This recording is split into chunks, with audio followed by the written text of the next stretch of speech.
What's going on, everybody? It's your boy PTK Blam back in the building with another episode of the Shop Podcast 337. How is everybody doing? Shout out to everybody watching live. Shout out to everybody in chat. As you can see, we're a little short, but just to kind of get that out of the way, Fuzz is trying to remotely tap in. He is not at the house this week, so he's trying to remotely tap in. So he may or may not be able to get in here tonight, but shout out to Fuzz if he does get to listen, or if he does get to jump in here, that'd be even better. But shout out to him, as well as our guest Gamepass Daily. He will be here. I'm sure he'll be dropping in here sooner than later. So other than that, we got my boy Pong so in here, my brother from another man. We're gonna try and two-man this thing. We haven't had to do this in a little while, but chat, you guys gonna have to hold us up. What's up, Sanchez? What's up, Steele? What's up, everybody in chat hanging out with us? But Pong, how you been, bro? Man, we're gonna have to two-man this thing, pick and roll for a while. Yeah, listen, chat, don't let Blam fool you, man. We nixed everybody else. Blam and I did a full coup. Yeah, we did a full coup. See, don't let him. No. We're not letting him drive that narrative this week. We need some damn balance. See, this we got balance between us two, bro. Come on, man. We can do you're this. You're right. Go ahead. Nah, man. This is what's up, y'all? This is comfortable to me, so we're all good, man. I'm used to two-man shows, so we're good. Been a hell of a ride here, real life wise, and so I've been digging some gaming, and keeping my sanity going. So that's what I've been doing this week. Not a big week of news, but we did obviously get the Xbox Partners preview, which was freaking awesome. Yeah. So we're gonna talk about that. But yeah, no, game wise, man, it's been a little bit of everything. A little Tekken 8 here, a little Brotato there, a little Age Empires 4. Nice. Just getting my strategy on. But cornucopia of games. But you're a grazer. Yeah. So that's pretty. That's I'm pretty a grazer, man. Yeah. Last Epoch, still rocking. You know what? I'll be honest with you. I'm so jealous that I don't have a gaming rig, bro. I want to play that game. You know me, like I know. Come on, I need that, man. You think it's gonna come to console at some point? I think it's gonna come to console. Yeah, the success it's seeing on PC. This is, and again, you won't even need a big rig to run this one. It is gorgeous. It is a beautiful game. But yeah, no, I definitely think the dev's gonna bring it to console. Good. They're having so much success. That's what I like to hear. I gotta go follow them. What's the dev? What's the name of the dev? What's the name of the dev for last Epoch? Anybody playing that in chat? I think Steele's playing that, right?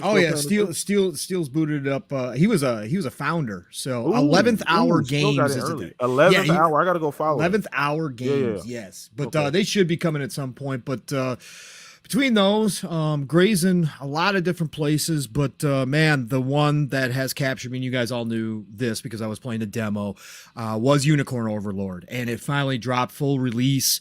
I put almost 10 hours into the demo, which was the time limit they gave you. And now the full release has happened.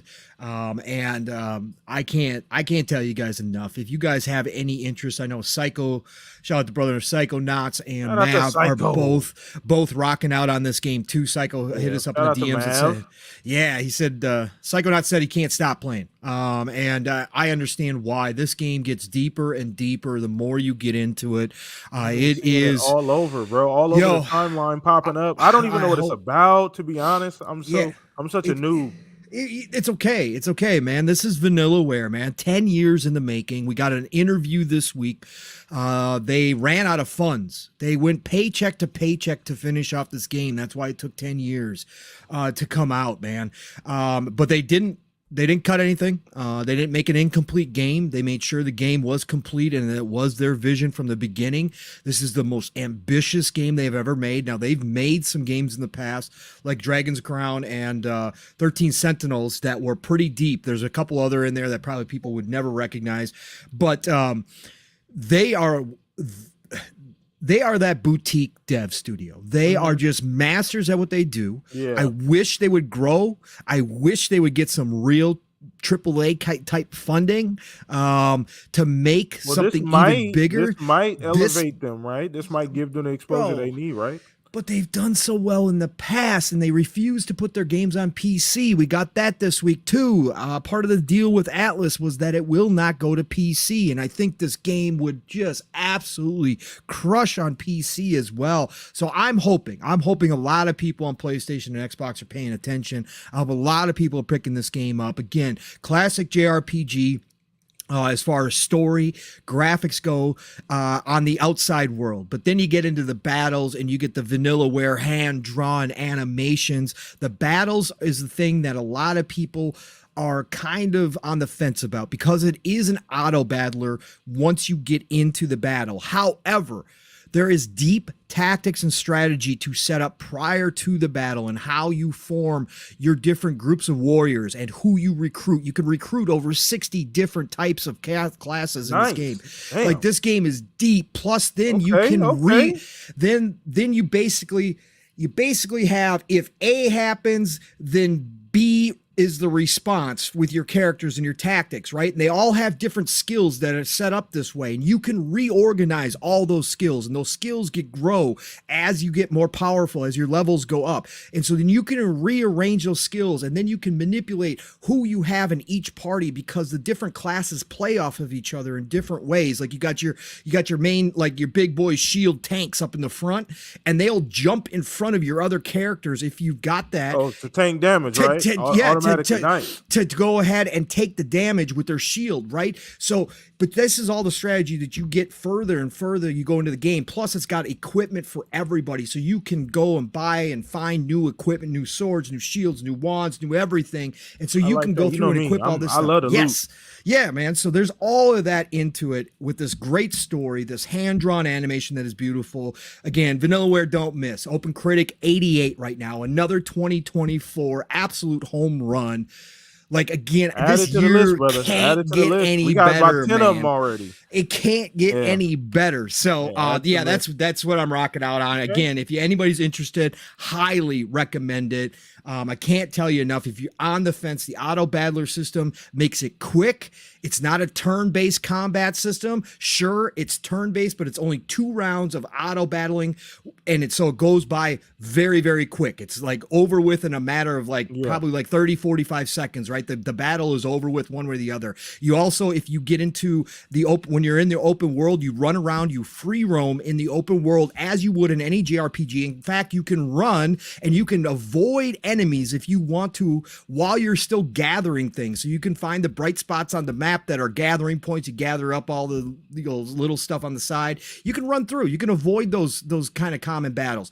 But if you want to get in those common battles and you're sick of watching the turn-based gameplay for that's real quick, you can skip that battle. It'll tell you ahead of time. You can go through your different sets of characters and it'll tell you which ones are going to have the best chance at winning, and you can just skip that battle and you don't even have to fight it. It'll just automatic win, lose, or draw, and then you could just keep going on. So again, they've thought of everything in this game. Unicorn Overlord, another huge winner. I actually think this potentially might be up for some of the Game of the Year awards at the end of the year. I definitely think it should probably be in some of the conversations as I go through it. Just immaculate game. Again, Vanillaware is one of my favorite devs. They just don't make these games very often. So, but we got a lot to get into. And one and only Fuzzy Belvedere has joined us, folks. Made it.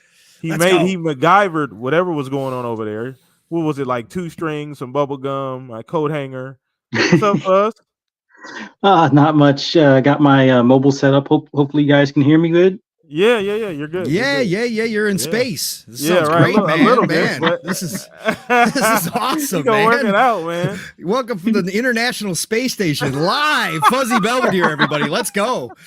Yeah.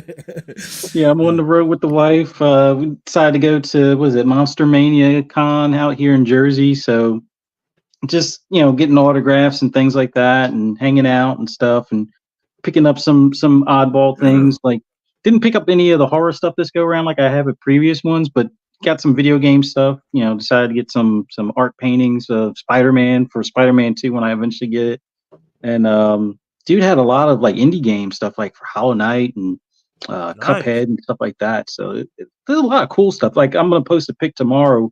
This guy does like these 3D dioramas for like Nintendo stuff and a couple of Sega games. So that's another one that I'm going to check out and figure out which ones I want to get. Probably going to get a Sonic and a Mario one that they did. But just out here having fun. Haven't been able to game as much because I got the Steam Deck and everything. But for whatever reason, the keyboard didn't want to work when I went to log into the browser, and then had to restart it and got it all to work. But playing a little bit of Sifu and I forget what the other game I think is called Waves. It's kind of like a like a ball sink type game. It's like a free game on Steam a while back. But other than that, just having fun. Been watching Twitter and seeing people still at each other about stuff, and got to check out the earlier in the week. Got to check out the partner Oh showcase yeah. and everything. And Oh I'm pretty yeah. sure we're going to get into Oh that. yeah. But man, oh man, I think the biggest thing now is that there's the flood of games is starting. Got my pre-order for Dragon's Dogma, but I haven't created my character yet. Haven't had a chance to. But just the stuff the more and more I see the game, the more and more I have a feeling I'm gonna love this game. Oh, Just for same. the I fact don't give of a the damn randomness. about Like that damn. there's no set like markers. Like just they basically tell you, go talk to these people in the town, and then Yeah. you get to the town. Yeah. The town happens to be attacked by griffins or Yeah. something. So you start getting all the people in the town rally to help kill the griffin that's attacking, Crazy, dude. or something along those lines. So it's like just random Yeah, stuff the can happen. instances and the NPCs and like, yeah, it's Mhm. crazy. It's crazy.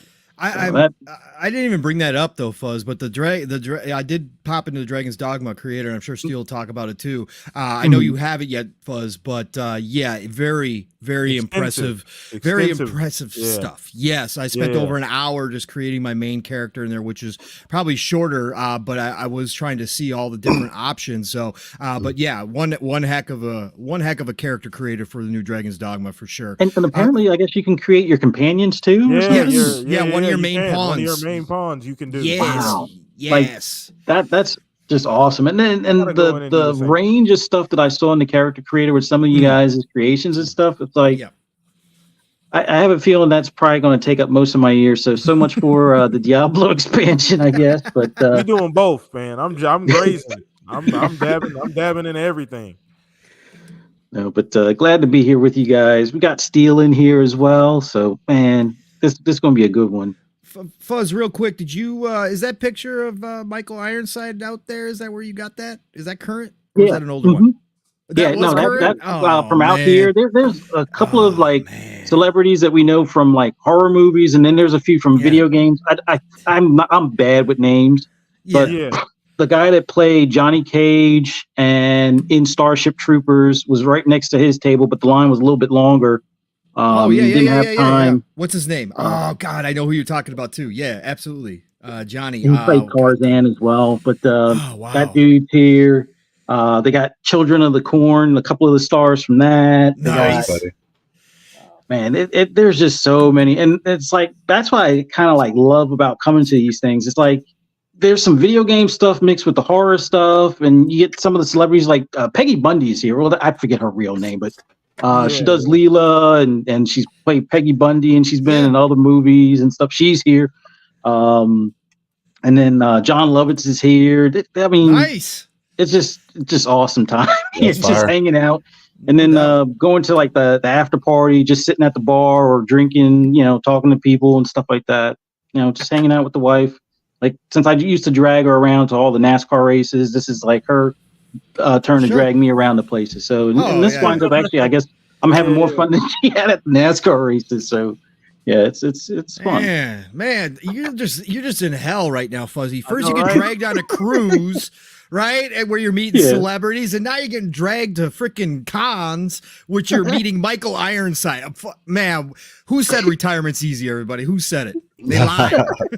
No, Fuzz makes it look easy. What you mean? Shout out to you, Fuzz. I'm just glad you're here, to be honest with you. I mean, I wasn't sure if he was going to make it, like I said before, but glad the Wi-Fi is holding up. Shout out to the hotel, wherever you're at. Appreciate that. But yeah, appreciate you Fuzz coming through, man. We got a lot to talk about, man. Steel, what's good, brother? We got the midnight driver. We got the midnight driver, Steel Rain, and the skyline out here. Look at this. I was in the whip, and I figured I'd drop on in, right fresh on the Bluetooth, Hold on, let me get through traffic. No, but for real, y'all stupid. No, it's great to be here, man. Yes, sent the little signal out, and I was like, man, I'm driving through traffic. Why not? I'm on my way, traveling through Japan right now, so I'm on the highway. But no, man, gaming has been great thus far. I would say it's getting more interesting as we go. I got one question though, PTK. Are you selling your Xbox? No. Oh, I'm not. I'm okay. not. No, no, Okay. no, not I just yet. wanted to make sure because everybody was making me think that, everybody was selling their Xbox. No, no, no, There's no. no reason to own one. You know that, right? Yeah. No, I didn't hear about that. I did Oh, not. okay. Damn, Yeah. that's crazy. Well, I guess we'll end up talking about that at some point too. And other than that, it's great to be here, man. Appreciate you. Appreciate you, man. Like I said, Game Pass hit me up. He will be here. He's dropping a little bit late, doing some things. So shout out to him. I will bring him in here as soon as he gets here. But we got a lot to talk about. As Oh wait, one quick question. go ahead. Go Steel, ahead. is that a set of Corso with mods, or is that other game that you found on Steam? No, this is a Settle Corsa with mods. Nice. Yeah. Nice. Shout out to you, still coming through. Like I said before, man. Shout out to everybody in chat. Appreciate all you guys coming through. Once again, retweet the link. Let everybody know the Shop Podcast is live. We're talking the Xbox preview or partner preview this week. And as I just said a minute ago, bang! What's up, Game Pass Daily? What's up, Retry? What's going on, guys? Hey, I got to ask you, because I didn't get to do this in the green room with you. How am I sounding? Am I too loud? Because my system's been a little weird. Am I too low? Am I too loud? Or am I just right? It's not fun. I think Okay, you're all right. good. You're fine. right, We got good. Fuzzy from the International Space Station. Yeah, so you're Fuzz good, is man. coming. Yeah, Everybody okay. sounds great next to you. Warrior. Wait, Fuzzy, you not home right now? You Nah, too busy no, hanging out with I'm Michael Ironside over there, or what? Yeah, I'm saw your up here, just going around the Monster Mania Con, having fun. Oh, nice. Took a little bit of a break because I figured, this I love doing podcasts and love talking games with you, and I haven't caught up with you guys all week, so yeah, I had to be here. Love it. Appreciate it, man. Glad you came through, Retry. Perfect time. And we hadn't got into the topic yet, so you jumped in right at the perfect cool. time, brother. And obviously, if you have been living under a rock, chat, you know what went down this week. The biggest news this week was the Xbox preview or Xbox partner preview, excuse me, that went down on the 6th, man. We have 14 That's not incredible true. games. What? That's not true. The biggest news of the week was Stellar Blade's outfits. Oh my goodness. That's a fact. Stella Yams. It's a good looking game. Oh, Yeah, some good looking. Man, they counting them pixels on that one, huh? No, for real. It is a good looking game though. The Yeah, graphics. Oh, well, I know it is. I know it. I know. Oh yeah. Wink. Yeah. Wait, a game? I mean, I know what we're talking about. sorry, people. No, but shout out to you guys, man. But no. So yeah, the Xbox preview partner preview went down this week on the 6th, man. 14 incredible games shown. One of those shows that we love to see. We like these in between shows. I enjoy every time we get these these previews and these in between the big showcases and some of the other events like the VGA. So I didn't have a ton of expectations. Obviously, right away we knew we weren't getting anything first party. So we knew we were going to get some follow-ups to some games we had already seen before. I think we have gone over that already, but I will go around the panel now that this event has happened. We've seen all the games, some surprises here and there. Just want to get everybody's general idea or consensus idea on, what they thought of the preview, what some strengths and weaknesses, just anything, highlights going forward. We got to start with, I guess, Retry. Appreciate you coming through, brother. But the event went down, bro. Like I said before, I'm sure you watched it, maybe rewatched it a couple times. But some highlights for you, just overall. Now you kind of the event's kind of come and gone. Yeah, sure. For me, what hit is what I kind of thought was going to hit because I already played some Tales of Kenzara Zhao, which I love that game.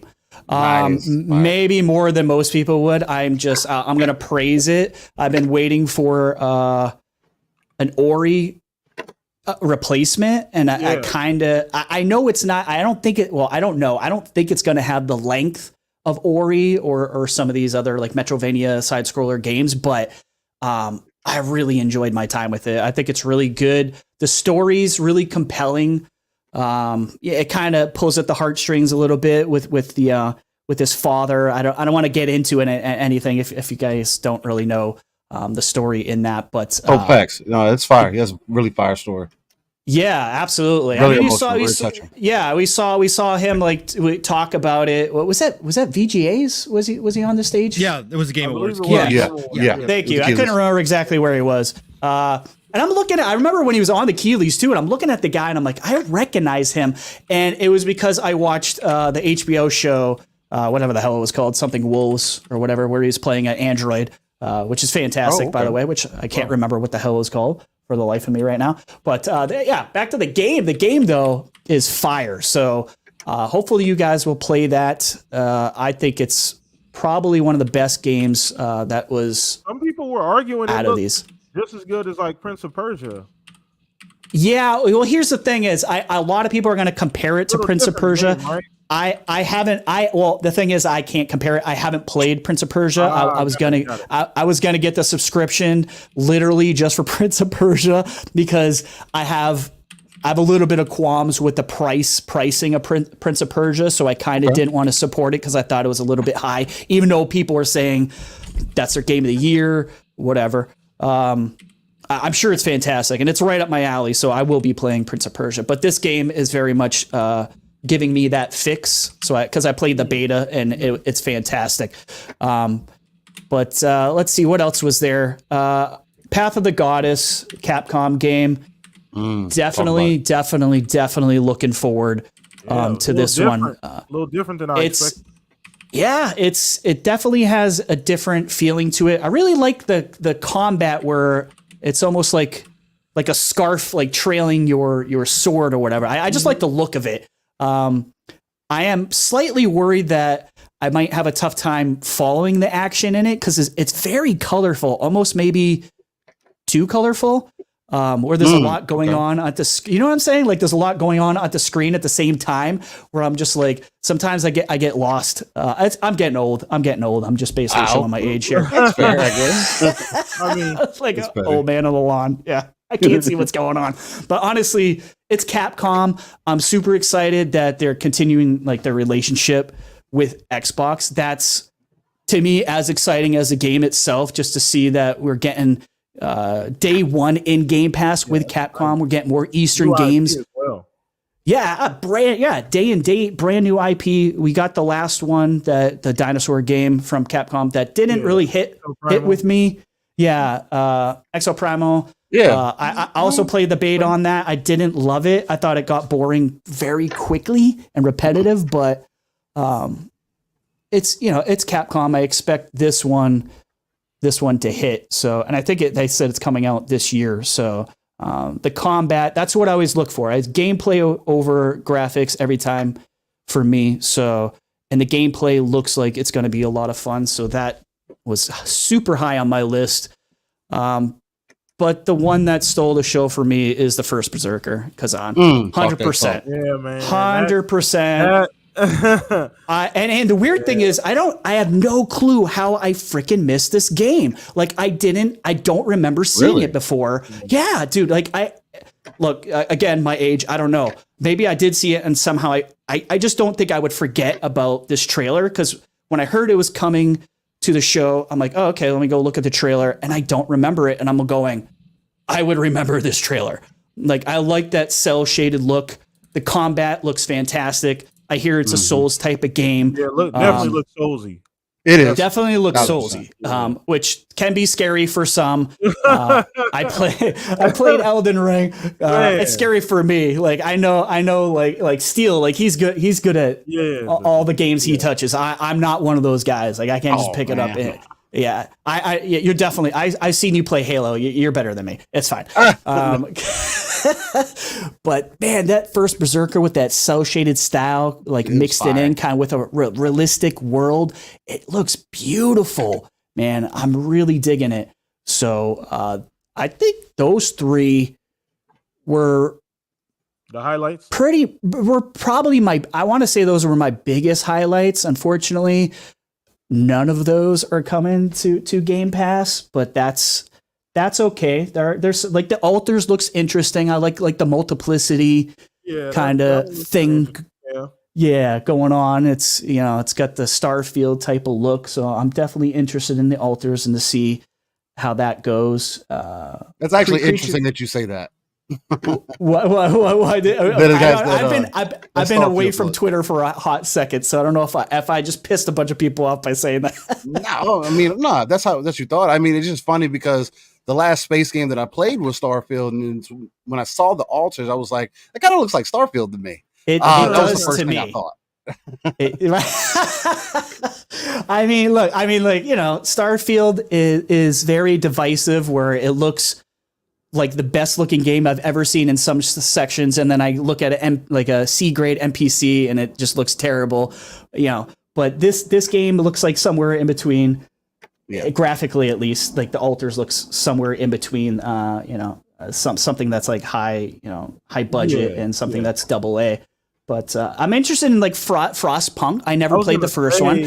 A lot of people really like in this kind of game either. Me either, but I'm interested in it. It's weird when they show gameplay. I just didn't think it was gameplay because I'd never seen a game like that. So I just thought it was a weird trailer because it was like these overhead views, and I'm like, I don't know what's going on. But it's got me intrigued for sure. Like it definitely. I like the story. Like I'm a big like. Anytime there's anything that has to do with the apocalypse, I'm in. You know what I'm saying? I'm an easy sell in that way. Creatures of Ava too. After play, I'm a big Power World fan. Maybe that might get me into this game as well. Very, very colorful, beautiful game. But we'll have to see. It just kind of looks like a smaller version of Power World that doesn't have as much. It feels like a teen version. Like Power World, if you actually played it, that game is not for the kids. Let me tell you that there is some messed up shit going on. Excuse my language. There's some messed up things going on in that game.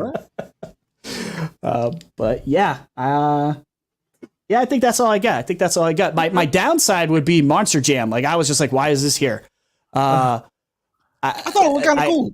I don't know. Monster Jam, but not Roblox Chucky. Are you serious, Richie?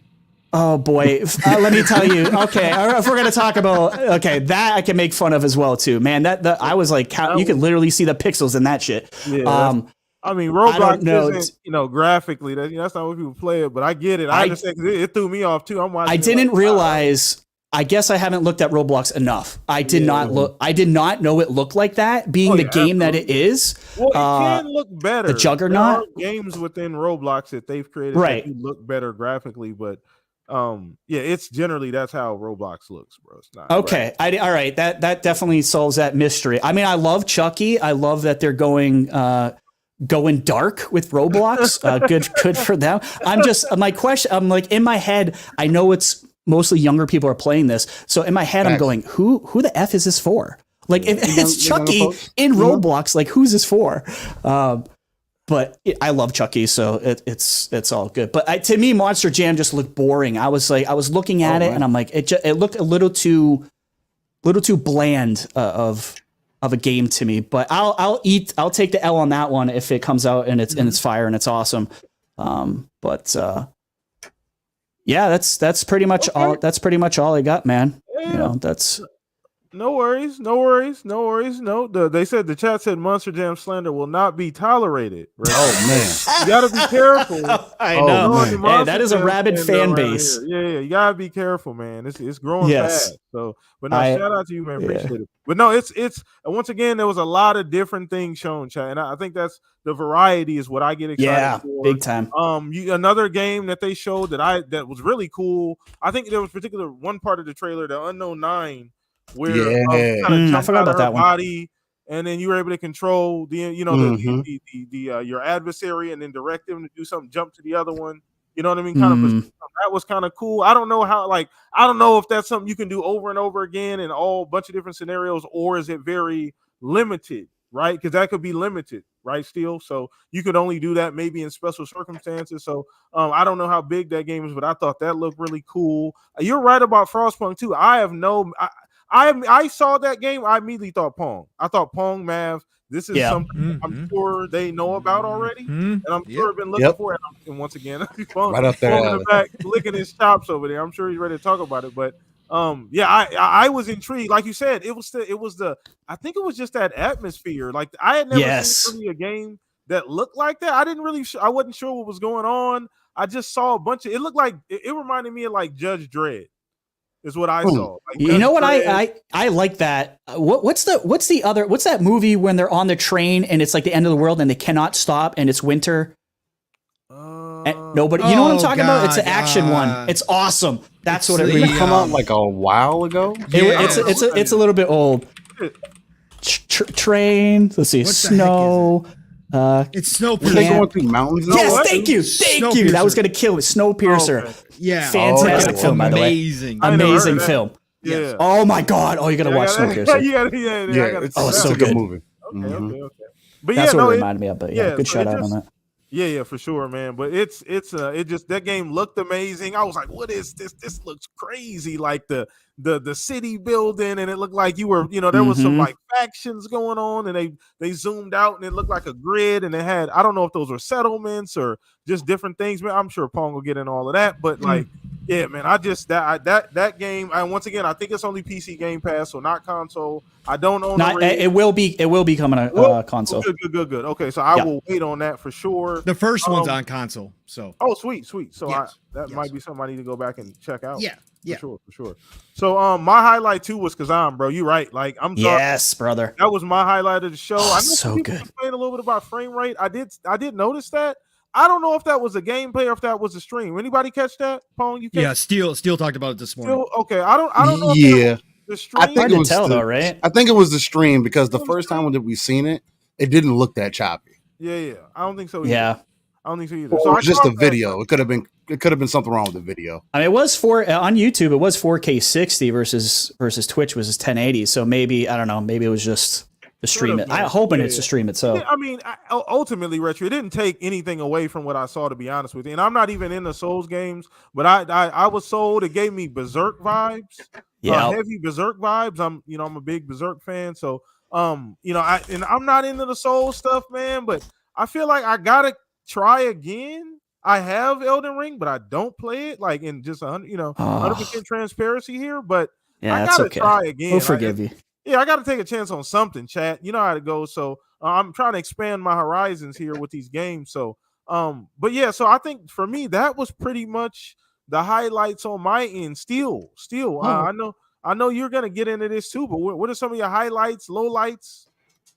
For me, the biggest one was Kazan for sure.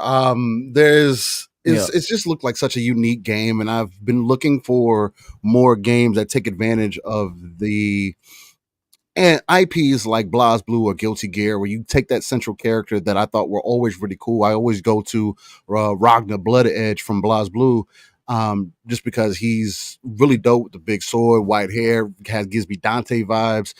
He has demonic powers as well. So it's just like when you bring a character like they have with DNF, which is Dungeon Fighters, if I'm not mistaken. I've never played the fighter itself, and that's the only thing that I know about it. But the fact that they've already have taken the character from this little known, I say little known, but I know there are people that are playing it, has a good solid fan base for Dungeon Fighters or DNF, and put it around a central focus character. I think it's super dope. The aesthetic of it, again, like you guys were talking about, the art style spoke everything that you need to know about the game. I like the character designs were super dope in there too. So that was my main standout. Cool. Yeah, that was my main stand, and I like the overall the main character design too. You look super fine. That's right up my alley. I don't. Hey, if you want to know what a Steel character looks like, he's a good example. I'm not gonna lie. Outside of people in suits, you're a great sword kind of guy, huh? Great sword. Well, as I've gotten older, you think as you get older, you go for the big old weapon, the tank, be in front. Nah, I want to be fast. I like to move around. We can't carry those big weapons around. I feel like we're young and move. Exactly, Paul. I need to get my dual blades, man. But so that was my biggest standout for sure. Other than that, Path of the Gods is definitely going to be a very unique game. As a tower defense fan, as I'm light on the strategy for real. And it didn't look like there was too much. It reminded me more of Final Fantasy VII Remake, how you can pause in the middle of battle and kind of do a move. Instead of doing a move, you're moving some soldiers or whatever the case, and you can kind of command them mid-battle to do whatever you need them to do. I think that's super dope of a concept. Now, when I'm prep too, don't they? Can't you? Yes, that's during the day, right? Now, what's I'm interested about is how does that work? What do we really do? Are we fighting stuff during the day, or am I just setting stuff up all day? Right. It's a very good question. How am I getting these resources, right? Do I only get the resources at night when I fight the enemies and then I prep during the day? If that's how it is, I mean, that's not a bad concept. But how much resources? Dev direct of some sort, or you know what I mean, right? Some gameplay or something, some more behind the scenes, like get a session in. What is it like to do a level or whatever the case, or is it forever ongoing? Like there is no load screens. Like you jump once you load into the game, it's a continuous cycle until you get bored or you pause the game because it is a single player game. I think the concept of that is super dope too. It's an ongoing thing. You constantly got to be on the ball or whatever, and you can pause. But other than that, so I just like the art style of that one too. Again, the trails and everything, it just speaks more so to the Eastern flavor, the Eastern art style. Them digging deeper into that bag, kind of giving me some Guyver feels as well in that art style. So, and I think that's super dope. The altars is extremely interesting to me. Am I going to play it? I don't know, but I did. The first thing when I saw the game, I did think of Starfield. I was like, man, that spacesuit kind of looks like something that would be in Starfield, man. And I think that just speaks leaves and bounds for the game. Death Stranding too. Did you Death Stranding? There's some Death Stranding vibes in there. Okay. I haven't played Death Stranding, so I haven't either. But I'm just saying the vibe. Yeah, no, it had a little Decima to it. The engine, the graphics kind of looked a little Decima. Yeah. For sure. And then Unknown 9 was definitely a standout just because I am a fan of that, of the action-based combat always, and her using the supernatural abilities again, like even using her own phantom to push towards characters or jumping towards characters and stuff like that, and then seeing her take over characters, and as you stated, PTK, and she could use them to attack other ones. It gives you a little bit of what tactics vibes, I guess you would say. I don't play tactics games typically, so to kind of blend the two, when I'm seeing here recently, especially with the games that have been announced with the last year, it seems like the games are starting to combine more elements from other games together, which is extremely interesting to me because, like, for an example, this wasn't shown recently, but there's another game coming out next month called Outpost Infinity, or whatever the case. It's a first-person tower defense game, and it has mechs, and you can move around, like you can place your base and everything, and then you go to the first person, you're shooting, and you can, like, it puts you in. It makes everything just feel much more lively. So it's like when you see all these other games kind of combining different elements, tactical elements, action elements, and just seemingly trying to do something different, I'm finding to be extremely unique, and that's super dope. So that's those are my main standouts. The theme of this year, though, right? Still, if you look at where we're at, 2024 so far, I know Pong mentioned it, and I'm sure Pong gonna get into the golden age of gaming. God damn it, Pong, we should have copyrighted that. But anyway, but yeah, no, you're right. That's just the theme of 2024. Still, like just the variety and hits coming out of left field, and you got games like Power World, which is an amalgamation of like 3 or 4 games. You got games like Helldivers, which is like 3 or 4 games, and these games take influences from everything else, but it's working right now, right? So that's super fucking dope, man. But Pong, man, I know you gotta get in on this. I need to hear some more Frostpunk 2. I need to know more about that. Yeah. So let's get into it. First of all, I will continue to do this, so I will continue to streak here. Tina Amini, one of the best hires Xbox has ever made. Her and that that team she's put together. And again, I can't wait to see her showcase come this summer. Listen, just a spectacular job again. The mix of games here, how they lined them up, how they bookend them. With Unknown 9 and then ending it with Path of Goddess, just perfect. The diversity here, like everything, the cuts, the editing, all was just fantastic. So shout out to Tina Amini and the entire marketing team that she's in charge of, just the production team, I should say, she's in charge of, because she's phenomenal.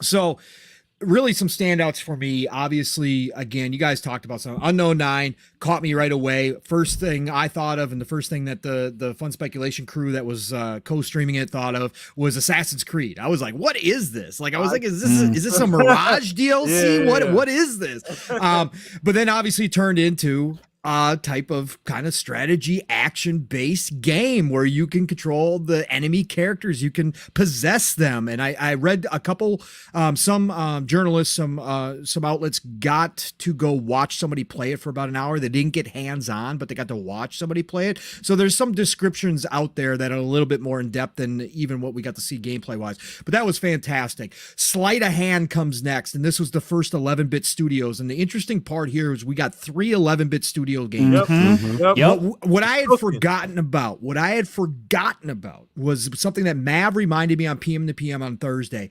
11-bit studios actually put out a tweet last year announcing the partnership with Xbox. Like, it was so weird. Most of the time it's Xbox that makes the announcement, but the studio did it. Like, they were so excited that they partnered with Xbox. They put out a post on X, formerly known as Twitter, confirming that they had signed this deal. Well, here's the fruits that we are getting, and 3 of them are in here. They're all Game Pass, no risk, right? Download them, try them, but all 3 games are so different from each other. And the first one was Sleight of Hand. Man, you give me a noir style atmosphere, you already have grabbed my attention, right? So I saw the noir style, and I was like, yo, what is this? On that in the Xbox Wire post? I don't know exactly what that game is. It's a card game, right?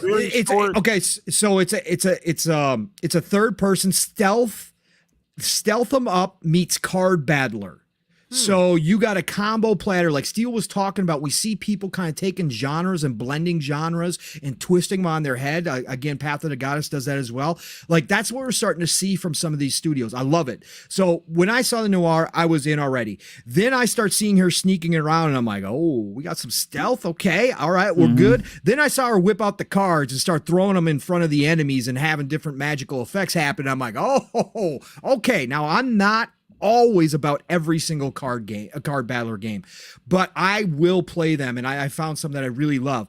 So I'm all about this game. And again, this is for 2025. We're already getting 2025 announcements, folks. This is Game Pass 2025. So again, great. This year is already full, let me tell you, and it's not done, but I'm already got enough. So that's fantastic. That's fine. 2025, it is what it is. Can't wait to see more about Sleight of Hand. Then the Altars. You guys have all talked, or Retri and Steele already talked about the Altars. The Altars is a game I remember seeing. I think we saw it at the Future Game Show last year. I'm pretty sure that's where it was, where they did the first look at it real quick, but we couldn't really tell what was going on. This dive right here gave us a whole lot more to chew on, and there's even more to think about. But I love this concept, and again, I love sci-fi is second to high fantasy to me, but we've gotten a lot of sci-fi through the years, but it's still underutilized in video games because obviously it's a much more complex thing to create in sci-fi worlds than it is like high fantasy and that kind of stuff. But I think we're finally getting the tech where even these smaller studios are attempting to do some sci-fi stuff more and more. I love to see this. And when I saw it, I thought of the Decima engine right away. I was like, ooh, that's looking pretty nice. I'm like, okay, you got me. I like how the world's looking. But then they introduced us to that wheel machine shit, whatever that is. But it moves. I saw that too. I love that. So I'm like, okay, right? And then they start introducing the Fallout shelter mechanics where you're building out your base within this wheel. And I'm like, okay, you add rooms. And then they bring in kind of the twist where you are creating versions of yourself, altered versions of yourself, but they're not just clones. They're from different universes or something. And they have different personalities and different talents. And a big part of this game is narrative driven, where these clones of yourself are going to interact with each other, and you're going to have to referee like fights between these guys and stuff. Like, all of that is just mind boggling. Like, I'm going, okay, I need to experience this. And like Steele brought up this morning, Steele brought up a great point. What happens if you die? Do they like the clone main you guy? back? Does everyone else take over? Right. Exactly. Or I'm in charge now. Look at me. That's what I was thinking. Like, what if you die? And Steele brought up, what if you die? Do they just reclone you again? Or like I brought up, or do you take over one of the alternate versions of you? And all of a sudden you've got all new stats and all new skills that you can use. Like, This is fascinating to me. I don't know how this is going to play out, but again, this is the other one from one of the other ones from 11-Bit Studios in Game Pass coming later this year. Like, listen, I can't wait, man. I'm going to be jumping into this game day one. I'm super, super excited. Creatures of Ava, again, unique experience, diverse lineup of games here, adding to that family-friendly library. Love to see this. Obviously got the Pokemon vibe. Some people said the Ghostbuster vibe, whatever you want to call it. It's got something, and the graphics pop off the screen. So even if this is not a game for me, right? It's coming from 11-Bit Studios. This was the third game from them. And again, all three very different. Yeah. This game's going to be in Game Pass, right? This game's going to be something I download as a grazer and pop into. And if I get 30 minutes, 45 minutes out of it, and it's not for me, so be it. But maybe it's a cool concept and I get into it like I did with Pal World. Who knows? But I just really liked what I saw from this. I saw a lot of creativity in this game. Can't wait to try it out. Again, not something that just blew me away, but it's just another addition where I'm like, okay, this is awesome. Like, this show's going great. Then we got the weird one, the Chucky Roblox thing, whatever. Again, whatever. Stabby stab. It is what it is, right? Shout out to Roblox. The music was awesome, though. It was kind of crazy. Listen, yeah, no, PTK. No, again, we got to give credit where credit. Roblox is that game we don't talk about, but millions of people play every single day. So whatever. PlayStation just got Roblox too, like last year, I think. And it was a big deal for them to get Roblox, right? Yeah. So again, have fun, all you Child's Play fans, all you Roblox fans, have a great time. Congratulations. I was just like, wow, this is really odd for the show, but okay, cool, whatever. Sinking City 2. Again, I played the first one a little bit. It got a little too creepy for me, but it was a really cool concept. It was a really cool concept, but it got creepy for me. But this one, they're leaning even more into the horror side of things, right? And again, I understand why the horror genre has blown up. The horror fans are. Does that mean you're out? Are you out? Oh, I'm out. Yeah, we ain't even coming close to this. I might actually play that one. I forgot about that one. Yeah, have fun. But I'm happy for the devs. Yeah. I'm happy for the devs because the first one did create a little fan base, a pretty solid little fan base, and the fact that they can come back to it again and improve it. They're using Unreal Engine 5. It looked great. Like Mav pointed out on his co-stream, it looked better than the Silent Hill demo we got. So hey, amen to that. Yes. So I played that too. That was not good. Right, exactly. That's what a lot of people said. But that's coming in 2025 as well. That's another 2025 game. But again, great to see it. Love seeing the atmosphere of that game, and I hope a whole lot of people enjoy the hell out of it. But this is not going to be me. Then the Shadow Drop, Stalker: Legends of the Zone trilogy.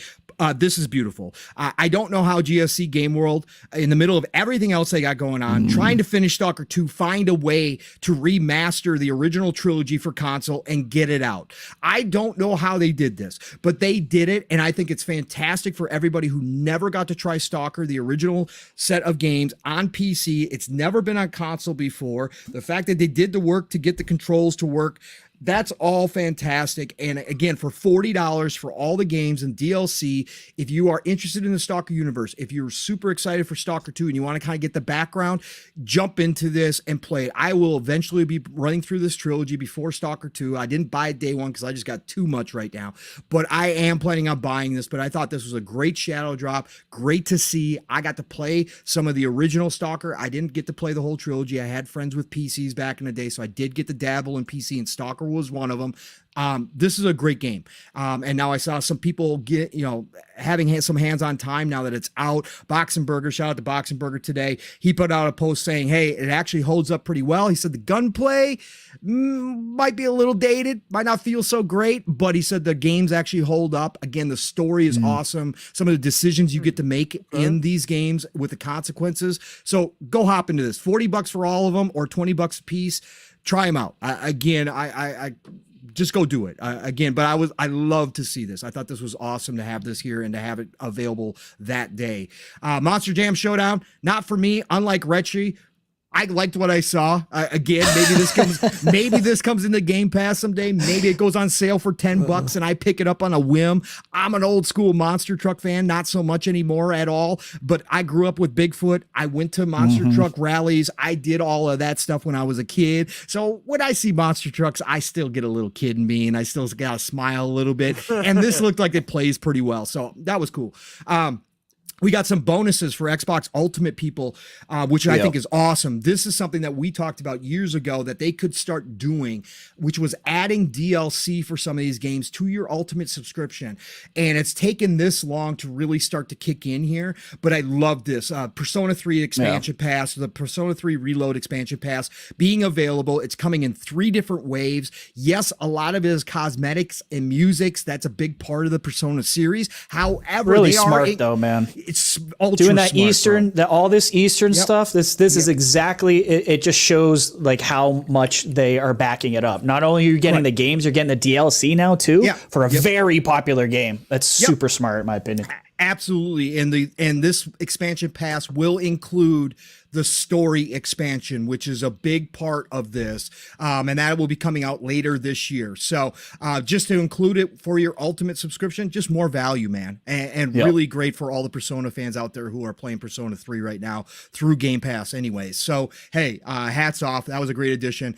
The first Berserker Kazan, speaking of a game that last generation probably would have skipped Xbox, here it is on their stage. To Retri's point, I've shouted this out. Again, flowers where flowers are due. The work that Phil, Sarah, and everybody has put in really going over there. Listen, yes, we still have game skipping Xbox. We still have Eastern games that just don't want to gotten more than we ever have in the history, even more than the 360. Look it up. Exactly. We are not even close. So many games coming to Xbox. And again, Stellar Blade was coming until Sony dropped the bag off, okay? That is another game that would have never even thought of coming to Xbox last generation. Sony only paid it out of Xbox this time around. But the first Berserker Kazan, I am going to be living vicariously through Steel Rain. I am going to be watching his streams and loving the hell out of every minute and acting as if I'm playing the game. I might even hold a controller while I watch him to act like I'm good at Souls games. So done. I'm not going to. Again, all Souls games, you guys have heard me say this. I played Elden Ring for about 60 hours, had a good time. First Souls games I've gotten into like that. I've tried the other Souls games. I love that game. Top 5 of all time for me. That's how much I love that game. It's better than every other one that I've tried, and I've tried almost all of them outside of a few to get into because I love the atmosphere. I love what they bring. That's what it is. The atmosphere. I wish I could play them. You know what game might get me into it, wall. Pong? Which one? That No Rest for the Wicked might get me. Bro, I'm scared about that game too. I'm scared. That's the one thing that I'm like, oh no, that's the one thing. But it just everything else looks so good. I might have to. Listen, hopefully it's got a difficulty setting because I will just bump it down to easy and play it through as a ARPG classic. But anyways, that's neither here nor there. But I feel you because again, I'm not going to do this one as much as I love everything about the first Berserker Kazan. And it is gorgeous and it's got cartoon quality 80s 90s. Mav called this out too. 80s 90s type animation to it. It is all my bag except for the Souls combat. So again, I'll skip this one, but I'm happy for everybody. I'm happy it's here. It looked great. Again, I know some people pointed out the technical stuff. Hopefully that's not the game. Hopefully that was just a stream or the video because again, when like Steele said, when we saw it the first time, there wasn't those hiccups. But again, I don't care. I just thought this game looks phenomenal and I can't wait to see people playing it. I can't wait to watch people play it because I think this looks so dope. Tales of Kenzera Zhao. Listen, I don't do platformers. I don't do Metroidvanias. I don't do this style game. So I am not going to be getting this game, but I have spoken highly of this game. Again, ever since we saw it, looks great. Again, it's so good. The gentleman and his story and the small dev team behind it, and shout out to EA Origins, their indie publishing arm. There's a lot of criticism for EA. There's a lot of mistakes they've made through the years, but the one thing that they've continued to do is give small teams chances through that program, and they're doing it again with this gentleman here. I've said it before. And Steele and I have talked about this many times. The African mythology is underrepresented. There is so many cool concepts that could come from African mythology. We've got saturation from Greek mythology. We've got saturation from all the big time stuff. Even the Eastern mythology at this point, we are seeing a lot of it. African mythology still has a lot of stories to explore. And it's so interesting to see this game. Love the look of it. Looked really polished already. I know a lot of people are going to enjoy the hell out of it. $18, like, go buy this. If you guys are into those types of games, please go buy it. Do you know how many hours have they mentioned? No, I have not seen it. I feel like it is low though. I don't think it's $18. It's probably like a 10-hour game. It It plays beautifully, guys. Like, it is so smooth. I'm not saying that as a detractor. I was just asking. No, just a smaller experience. Yeah. I mean, it's going to be in Game Pass eventually because we know it's from EA. So, I mean, but I suggest buying this one. Like, I think it's that good. Yeah, but I'm just happy for him and his story. Again, I had Gator Tears during the Game Awards when he was telling his story, the passion behind it, what it means to him. So, again, I love to see that in this industry. So, again, can't say a bad thing about it, even though it's not a game for me. I hope a lot of people go enjoy the hell out of this game. All right, here we go. Frostpunk 2. I played around with the first Frostpunk on Xbox. It was in Game Pass for a while, actually. This is a city builder, city management, survival sim game. It is a niche genre. Say that, no. Say that again. City builder, city management, survival sim game. It's a mouthful. What in the world? Okay. Yeah, okay. Go ahead. Keep going. Yeah. So basically, it's a city builder with survival aspects to it, but you got to manage your city. So that's why some people throw in the management side. Anyways, I love the city builders. I love these types of games. Again, I don't have enough time to play them all, and I don't have enough time to sink into them all like I would love to. If I only liked one genre of game, it would be fantastic, but I don't. I love too many games, so therefore I'm all over the place. But Frostpunk, the first one, I really enjoyed when I played it. It already looked great for the first game. You could tell this team put a lot of thought into the different mechanics that are involved in managing your city and getting through these extreme weather situations and all that kind of stuff. And you got to go out, you got to send scouts out to find different materials so that you can build more. You got to make sure you have your houses. You got to make sure you have enough houses. Otherwise people are sleeping and dying in the cold. You got to make sure of all that. The management's all there, and it worked awesome. Yes, sir. So it worked great. Back then, and that was an older game, and it worked just fine on controller. I had no problems. This game made its mark on the PC side, of course. There is a rabid fan base for Frostpunk, for those of you that don't pay attention to this stuff. They have been waiting on this game for a very long time. This game is going to do numbers on PC, okay? Frostpunk 2 is going to be a good hit. It's not going to be a power. It's not going to be any of that. Again, it's niche. But I'm just saying, when in terms of city management, city builders, this is a big one. I'm so excited for this game. From what I saw of this trailer, it looks phenomenal. They stepped up in every which way. You can tell the first one did well, and they are coming back, and they've got more of a team. They've got a bigger team. They've got more resources than they did the first time around. And this game is just looking at a step up in every single way possible. So I was super excited when I heard this is coming to PC Game Pass, because you know it's getting downloaded July 25th. It is going to be on my PC. I will be checking it out. Can't wait for Frostpunk 2. Gonna be cool as hell. So yeah, no, that was obviously that's the only one we got a date for too. Yeah, really. Well, the next one we did too, which was kind of surprising. Final Fantasy 14 Online. We had no March, and this 21st, March 21st. Yes, earlier than expected. A lot earlier. Most people were thinking May, June, July. No, March 21st. Final Fantasy 14. Don't forget the Game Pass Ultimate. That's what I was going to bring up. The second bonus for all you Game Pass Ultimate subscribers out there, you get the starter edition for free, which is normally $20. And again, as Steele and I re-mentioned this morning, if you want to jump into Final Fantasy 14, do not think that you have to spend money out the gate. You have hundreds of hours of gameplay that they offer to you for free before you even think about having to spend money.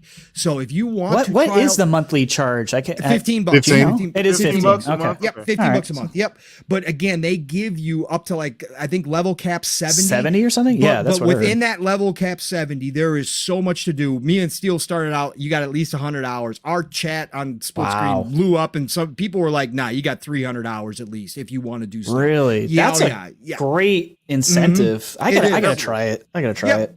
Yep. So, but it was great to see it here yet again. It should have been here years ago on the Xbox stage. It should have been here last gen.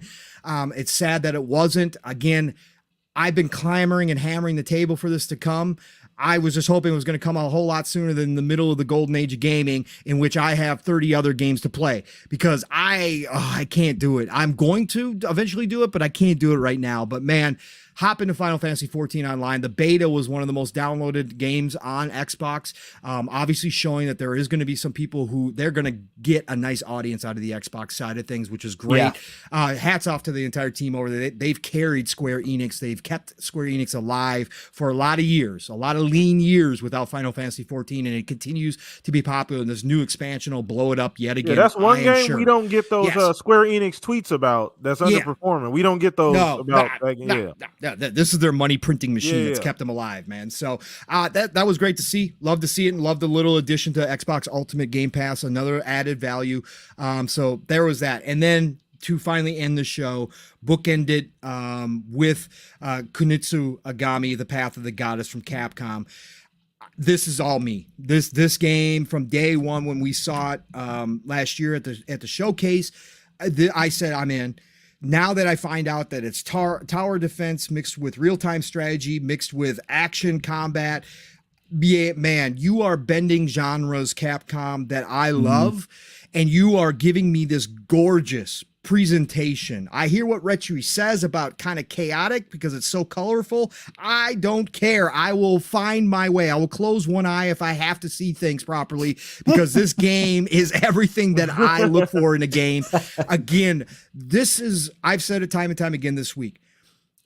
Capcom does not rest on their laurels. I love Capcom. I will be a Capcom stan, even if not every single one of their games is for me. I will stand for Capcom because those guys were to the point of almost selling to Xbox, selling to Microsoft. Very close. They were so close, and they have worked their way back. And instead of resting on their laurels, instead of saying, "Whoa, we just climbed a mountain, we're back at the top. Let's just keep doing everything that we've been doing. Let's just keep the Resident Evils going and we'll be just fine. Let's do what we do best and not try to go outside of that."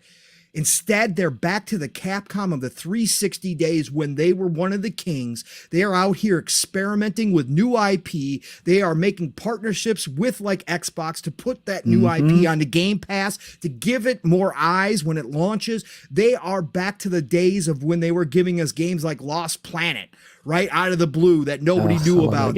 I know they are going back to the Dreamcast days with Power Stone, right? They are trying new IP, and I love them for it. And this game right here, beautiful. The graphics, the colors, the character design, the monster designs, the music. Everything about this game looks fantastic. I think that this could be their next big franchise. I think this game's got so much potential to bring in people that normally, if you said to them, Capcom is building a tower defense game, people would be like, I don't do tower defense. Or if you said Capcom's building a strategy type of real-time strategy. Yeah, I don't do RTSs. You give them the mix. You don't till you do. You wrap it up in this package and you give them the action combat. I think you're going to draw in a bigger audience for this game than maybe some people expect. And I think you're going to open up the eyes to some people that they might enjoy some of that different strategy and those different tower defense mechanics in a game that's wrapped in a total package like this. So I think Capcom could have a big hit here. Again, I'm not saying Resident Evil, but I'm just saying big enough where they come back with a sequel. I think this has got Game of the Year type quality written all over it if it hits. And love to see it here, and it's coming to Game Pass. So people like Retchy who think he can't handle all the action and colors on the screen, he gets to download it for free and try it and see. Right? I'm definitely. It's high on my list. I was just some of the scenes I was just like I was trying to figure out what's going on. But for me personally, like the tower defense side of it, out of all the like mobile gaming, that's all I played back in the day was tower defense. Perfect. So I love this combination. So I'm all about it. It's such a neat like gumbo mix of like you just don't expect to see that like gumbo. I love no, for sure, right? Because like let's be honest, like when I the very first trailer, I didn't see any of that. We didn't really get any of the tower defense. No clue it was stuff, tower no defense. Hands, no, really any of the strategy stuff. I didn't even know there were going to be NPCs involved at all, like not from that first trailer. So seeing all of the different layers on this game, you're right about that, Pong, that like that's not something that I expected. And be it the fact that it is in Game Pass, I'm definitely going to try it, and it might be something. You said Game of the Year, Pong? You said I think it's got Game of the Year quality in it. Really? Yes, I really do. Chat, because where we at on that, chat? I need y'all to chime in on that. I think that this is one of those creative games that comes out because this isn't like a little side project for Capcom. You can tell already from the quality that we are seeing, this is a full budget AAA game, right? This isn't a thrown together, let's try something game. This is something that they believed in, and they've got some of their best animators and some of their best game people working on it. You can see that already. And again, that's what I'm saying. Like there's just some things that you can tell. And if it comes out polished and it comes out deeper than we even think it is, right, go. Gameplay loop. Like, what is what in your head right now? What just from the little bit what do you think the game? Because to me, that's what I'm interested to see is how long am I going to be? Like, how many different scenarios am I going to be able to do this in? Like, what's the gameplay loop? Yeah, I think they kind of expressed it, but I my take on it is you're going to be going into different areas. You're going to be attempting to subvert these gods that may have been tainted, right? Which is again a classic story. And I think you're going to be freeing up and opening up those areas. I expect that there is going to be some type of map, some type of equipment. I think you're going to have equipment. I think that you're going to have obviously different with the RTS side. You're going to have potentially open up different classes that you can mix and match within the RTS and tower defense. Obviously, tower defense has that loop already. As you progress, you open up better and better tech, and you get newer and bigger weapons that you can deploy. I think they're going to use that to this degree. I just think, again, just from looking at it, just from pure visuals and what I've seen and heard, I just think it has that real Capcom shine already. And I just think that leaning so heavy into this Eastern mythology, like they are classic Eastern mythology. This isn't the more modern stuff. This is the classic stuff. I just think this is going to catch people off guard. And I think we might be hearing whispers of Game of the Year by the time this comes out. That's all I'm saying. I hope so. No, listen, I hope you're right. Like I absolutely hope you're right. And this is once again, I want to give a little bit of extra credit here. Another Game Pass W, if that is the case, because they're not just like, so we going over this, and I don't even mean to take a left turn here. I know we gotta get your bars off, Fuzz, So, but people talk about the quality of Game Pass and what games come into Game Pass. This is why Game Pass exists. You see what. This is all like we're getting this all the time, people. Yep. Like just pay attention. We just got their Resident Evils. Like they have a very good relationship with Capcom. Yes, we have gotten like really good. We got Resident Evil 2, Resident Evil 3. We got Exo Primal. We're getting this new IP, which I agree with Pong is probably maybe one of their best. Like we're going to see in a long time. But what's and it's a brand new IP. Branch? What's the olive branch? Right? Sarah. Game Pass. No. Yeah, Game Pass. Game Pass, obviously. Game Pass is the bridge, right? Sold them on Game Pass, right? Dropped off the bag, but sold them on the idea. Right. It's clearly working. The numbers, the number, Capcom has those numbers, and they clearly like the result. You know what I mean? So. Still, they cooking the no book way. still? Hey, there's no way. I mean, nobody else believes it. I mean, no matter how many times they repeat it, it doesn't matter. It doesn't. I gotta believe it doesn't work. But I just want to point this out too. Again, they got a great relationship with Capcom, and they obviously had the great relationship with Sega. So they built two relationships. They've got a much better relationship with Bandai Namco. So they have partnered up. I'm a Bandai stan, bro. I'm not gonna lie. So am I. And they partnered up. But the thing I want to say here is Capcom, if my prediction comes true and Path of the Goddess is up to that quality, and again, I'm not saying 100%, I'm just in speculation town. I'm just loving what I'm seeing. They could bookend their year with Dragon's Dogma 2 and Path of the Goddess as both Game of the Year contenders in categories. So again, Capcom, is on a don't miss. They are peak Capcom. Like peak Capcom was 360 era for me. They are back, and they might even be expanding beyond that. Like what they're doing right now is special. Dragon's Dogma 2 is an IP that people did not think was going to come back. That they did not think that they would take another chance on it. But man, you throw in the RE engine and you throw in a rabid fan base for that game right now. Again, from all the previews, people are already saying, yeah, easy. But if they follow that up, March? Yeah, March. Again, look at how many Game of the Year contenders we've got already, man. I'm telling you, it's this year is crazy. Our prediction that 2024, without the bigger games, without the big giant franchises, could be better than 2023. Yeah. At the end of the day, some people poo-pooed it and didn't think so. The beginning of this year has already proven it wrong. But I'm just saying, Capcom could bookend their year with Game of the Year contenders from these two IPs. These smaller like AA budget games, I swear I'm finding them way more fun. I don't know what it is. The AAA games just aren't hitting for me lately. And these like slightly smaller budgeted games are just, I'm loving them like right now. Like I'm playing like RoboCop. I'm playing Dead Island 2, playing Helldivers. I'm playing Power World.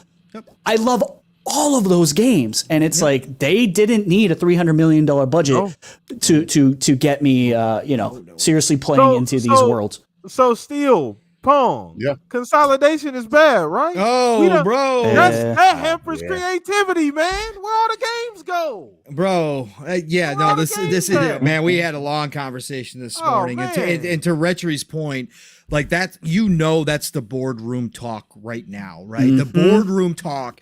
And I came down on Diablo, and I love Diablo 4, right? But I use Diablo as the perfect example. You've got a team like Blizzard, right, making Diablo 4 with a gigantic budget, years in the making.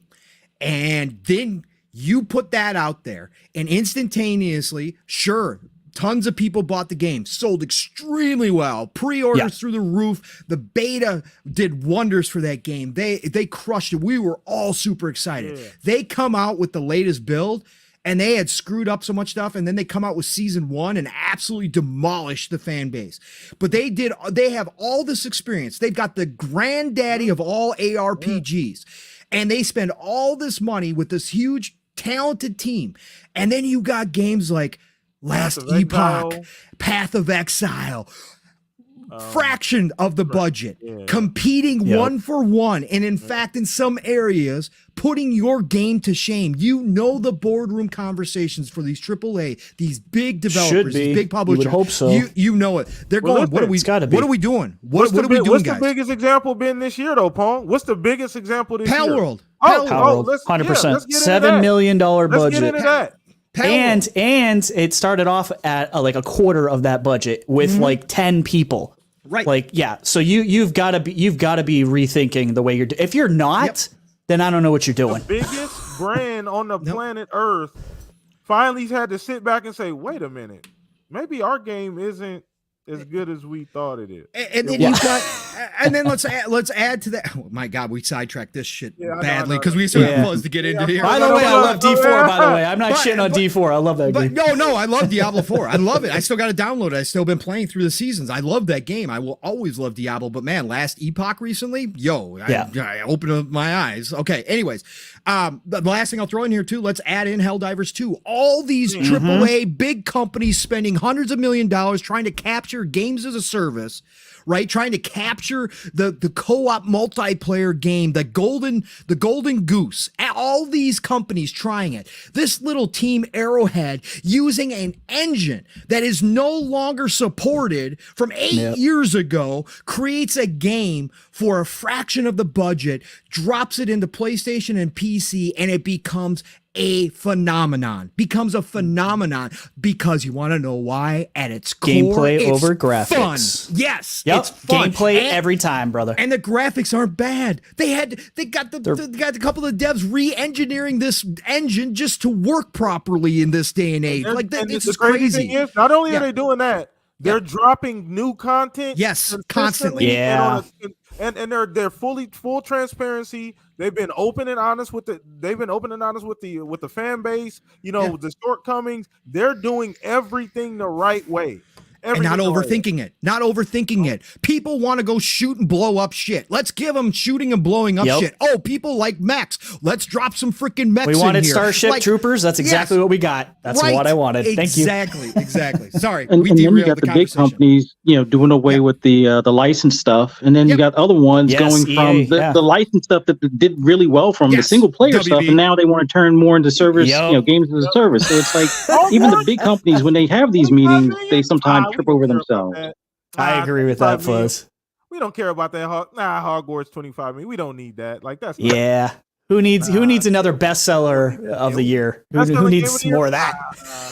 Anyways, great showcase. Great partner preview for being all third party, no first party here. I thought they knocked it out of the park. Give this an easy 8.5 to a 9 for me because I saw 80% of the games were something I was interested in, and they showed off well. Production quality was excellent. Again, Tina Meany and her team doing the job. So again, love this show. I thought this was a great another little show to add, just like we saw it from last year. But anyways, just a great overall show. Really enjoyed myself rewatching it again because I was at work and I had to lurk, but I rewatched it all, thought it was awesome. And now Fuzzy, an hour and a half later, you can finally talk. Go ahead.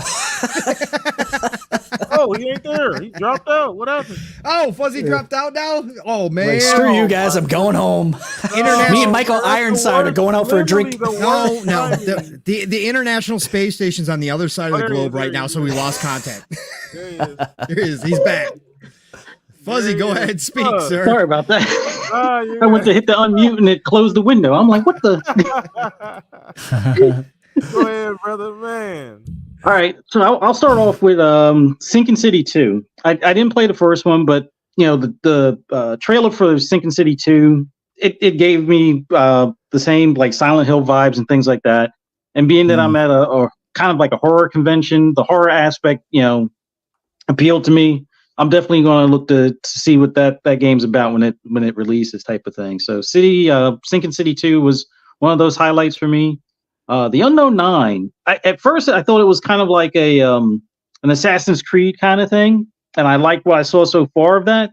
And then kind of like what you guys have made mention as far as the jumping from your body into the NPCs' bodies and kind of having them do other attacks or sacrifice themselves for you type of thing. It's pretty interesting. And I like that mix of having that ability, whether you can continuously do it or it's just one of those things where you have to have like a certain amount of energy built up or whatever. But just that concept, I like, being able to, have your enemies take themselves out kind of thing.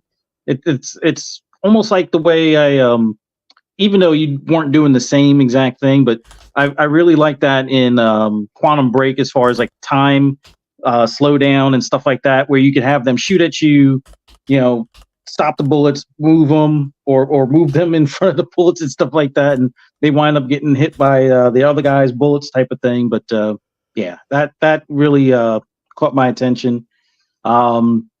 The Alders look very interesting. I also got the what do you call them vibe? Starfield? Death Stranding. Well, it was more so the Death Stranding more so than Starfield, but there are some like environmental and like the spacesuit and stuff like that has like a Starfield type look to it. But I like the Fallout shelter in the wheel kind of thing. Like at first I was like, what the heck kind of rover is that? But the fact that you're expanding your base and then replicating things and then even replicating yourself to some extent, and it's all based on some of your previous decisions or some things that you encounter. Yeah, it has that appeal. It's not necessarily a game I would have probably picked up day one type of deal, but I'm definitely going to be giving it a try when it hits Game Pass and going from there. And it might wind up being one of those I buy it at what do we get, like 15% off when it coming to Game Pass and stuff like that. So it definitely has my attention. The sleight of hand was pretty cool. I'm not the biggest card game type of person, but if it's something more so like you have a certain deck to either do teleports or smoke distractions or certain immobilizers to enemies and things like that on a stealth game, because we don't get many stealth games these days. It's like the stealth games that we used to get are now morphed into RPGs and stuff until they make a smaller version of them, older cells type of thing with Assassin's Creed. But like what I saw from that one as well. I don't have any of my notes, so I'm trying to remember some of the other things. The Monster Jam thing was pretty cool, but I'm not the biggest monster truck fan just because of the floatiness of it. It's one of those things where some places get it right, some places don't. There's one vehicle in Horizon 5 I'm not the biggest fan of as far as its control, but it is what it is type of deal. But some of the mechanics as far as like the burnout and then the barrel roll, well, not barrel roll, but the endo deal looks like the controls are going to be pretty solid. Kind of like what you'd expect as far as having that type of power with that type of vehicle. It's easy or fairly light and easy to get airtime and stuff like that. But overall, interesting. Probably pick it up when it's on sale. Probably not going to pick it up day one, but still cool to see it in the showcase. What else? Oh, Stalker. I like the fact that it's coming to console. And yeah, you could tell it's not that the look is dated, but you could tell it's an older game. But considering how much older of a game, it actually turned out pretty good.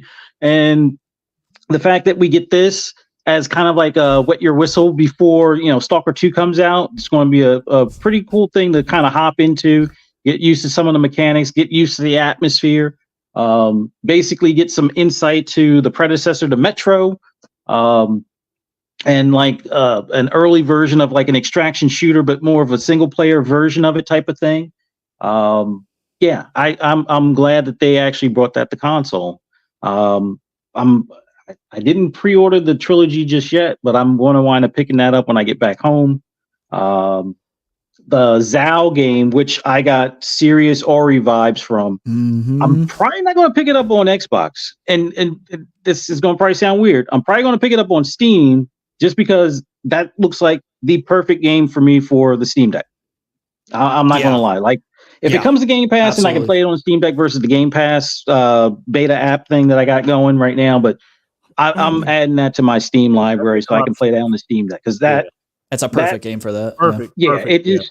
Those platformers feel perfect as far as on that device for me. Like big screen, it's fine, but I can see myself sitting there playing it on the Steam Deck more than in front of the TV with the controller type of deal. But love what I saw of it so far. And if it's a shorter experience than Ori, because Ori is fun, and then after a while, right? it was like I got to like the dark section. And I'm like, I'm kind of waiting for it to be wearing myself out on this at this point. But I'm definitely picking that one up. Just I'll wind up picking it up on Steam. But it was great to see it at the showcase as well. The Berserker. Now, I'm not a Souls guy, but I love what I saw as far as the look of it, and it more so than Souls. And Neo is kind of a Soul type game, but I get more Neo vibes, but I guess it's more so of the character look than anything type of deal. But I wish I was good at those games because I just like that look of that combat. It's just I'm not going to be remembering timings and orders of parrying and all of that stuff. Like parrying. I hate parrying because like I can if they give me the ability to adjust the timing. I can do it, but like based on the default timing on a lot of those, it's like, it ain't gonna work for me. But I just love the look of it. I like that anime style of the main character and then the overall world look, and then the combat looks phenomenal. But it's one of those. I'll wait to see if people compare it more to like other Souls games, or say it's more Neo like or Sekiro like or something like that. But we'll see. But I wish it was like with Black Myth Wukong. They're saying that's not Souls. They're saying that's action RPG. So, quick question, Fuzz. Yeah. Where are you at on that? I know you just said that you more Sekiro. What are you more, Elden Ring? What are you more? More Sekiro. Elden Ring. I got to the point where I could go around stuff, and then I got frustrated because there are certain things. Because typically the thing that kills me about a Souls game, it's like, all right, I'll make it past several mini bosses, and then I'll get killed by the big boss, and it's like, okay, I know where I screwed up. and I go back and I'm like running through stuff, just mowing things down, trying to get back to what I dropped, right? And it's like the knucklehead before that boss that killed me kills you. like either I'm not paying attention or he does a cheap shot and I'm like, what just happened? And I'm like, now I'm really mad. So now I'm running through stuff and I'm like being reckless. And I get to that guy and it's like I'm really trying to kill him. Like he's already down. I'm still stabbing at him because I'm pissed off. And now I get back to the big boss and it's like I didn't even make it to where I remember where I screwed up. So it's like I'm done. So that's why I stick at those Souls games. But use magic, man. You can keep a distance. Yeah. That's what I do. But yeah, that's my big drawback with those. But like, I played a little bit of Sekiro. I played one of the earlier Neos on my PS4 or something like that a while back, and I feel I do a little bit better on those than like Souls games. It's just that I don't do extremely well because I think I either wind up losing interest after a while. I kept on going back to the Division or other games, but the game looks awesome.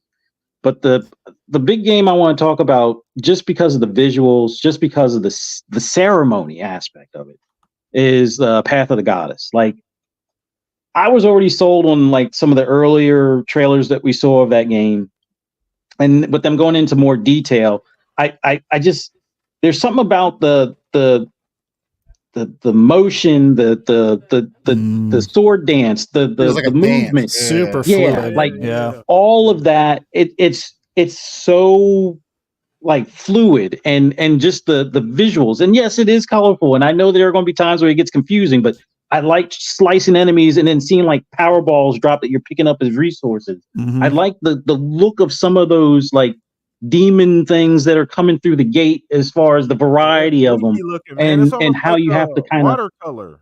Like yes, that's a perfect way to describe it, dude. Absolutely. Just all of the visuals for that game. And then when you finally go through all of the demons and you're having to do the ceremony to clear the gate, and you know the goddess is doing the dance, and it's like, oh, you bless the area, and it's like now move on to like the next map and stuff. I think probably the tricky part is just going to be getting used to either unlocking the better NPCs to kind of aid you and stuff like that, the tower defense aspect of it, or just figuring out how not to get overwhelmed, because it looks like you will have to rely on those NPCs and some of the combat on at least like the bigger bosses. It's going to be like more so like, all right, you got to keep on moving these guys to kind of weaken the boss or cut down certain like ligaments or appendages or whatever kind of thing. And then you can do like the final attack and, you know, slice them up type of deal. But I just love all that sword dance stuff. So I'm really looking forward to that game. I know there's some others that were at the showcase and I'm probably forgetting at this moment, but like the Chucky game, I really wish somebody would just like, other than like a Dead by Daylight, like I really wish somebody would go the extra mile and do kind of like what they did with the Evil Dead. Yep. With a Chucky game. Like I would like that. And if they did that and it looked, I wouldn't say movie quality, but like at least Evil Dead quality, maybe a step up from like Friday the 13th was cool enough. But if they could up the graphics to like Unreal 5, yeah, I'll be all on that. But I'm not playing Roblox. Just like I won't play Minecraft other than Minecraft Dungeons and stuff. But what else was there? Because I know I'm forgetting something. Like Creatures of Ava. I don't know if you mentioned that one. That one kind of gave me like the whole PAL world, kind of like a PAL world and other type of games similar to that kind of vibe. I'm probably not going to play it, but it's cool to see the variety that we got. It's just amazing to me how all the games are. I wouldn't say they're drastically different from each other, but there's such a wide variety or difference. Like there's going to be at least something that catches your eye in that show. So just seeing that they had like those 14, I think it was 14 titles, and having that type of variety. If you didn't walk away with at least one game that caught your eye, then you probably should find another hobby. But go golfing. Other than that, it was just I would say an overall good showcase. I give it like an 8.5 or like a B if you were going to give it a letter grade kind of thing. Yeah. I mean, there was definitely stuff there for me. And I know there's another game that I'm probably forgetting. crap. I don't know. I think you might have hit most of them. It was like Final Fantasy. I don't know if you mentioned that. That's cool. There's like a lot of people I know that are on my friends list that are playing the beta right now. And the fact that you don't have to pay the money to be able to level up a certain amount and you can do all this crafting and things along those lines, like that's freaking awesome. Mm-hmm. And you have enough play time to realize if you're going to be that vested in the game that is going to be worth the subscription for you or not. And that's pretty cool. Like I really wish they could figure out a way to do that for World of Warcraft when they eventually get this integrated into, you know, the Microsoft fold kind of thing. But yeah, no, they will. It's awesome to see all of the stuff that they put together for the showcase. And like Pong said, shout out to Tina Amini. Like, yeah, she killed it again. And all the work that they're doing as far as getting a more Eastern flavor of games, and even just getting games that from, you know, across the globe kind of thing. I think that's going to be the strong suit moving forward outside of the first party until they start acquiring studios outside of, you know, the I guess the UK and the US type of thing. Mm-hmm. But awesome showcase. Looking forward to these games. Like the fact that we got stuff, you know, dropping already this month, even though some of them aren't in Game Pass. But like I said, I'm buying Stalker when I get back home. And, you know, we got, you know, the first party stuff starts kicking off in May. And then we got the June showcase to kind of figure out the rest of the year. And I'm pretty sure we'll get a nice little surprise in Game Pass between now and April. I mean, I know we get MLB later on this month as well. Yep. We get a couple of other ones. There was another. Well, the other one I still have yet to get the startup playing was Dead Island. But yeah. It's an awesome super time. Underrated game. Really good. I think the biggest drawback now it's like you almost have to pick 3 games that you can dedicate some time to. Yep. To play now, and then it's like, oh wait, a shiny red ball over here. There's another game dropping in Game Pass, or oh, this one's on Xbox available today, type of thing. So definitely awesome time. I like I said, I got my Steam Deck with me. I still have the that Microsoft Edge / Game Pass in beta app on my Steam Deck. I'm just enjoying this time right now. It's an awesome time to be an Xbox gamer. Awesome. And we got another person sneak in here, Mr. Black Viking. What's up, bro? I sent out the bat signal. I saw you in chat. Had to get you in here, brother. How you doing? What's popping, y'all?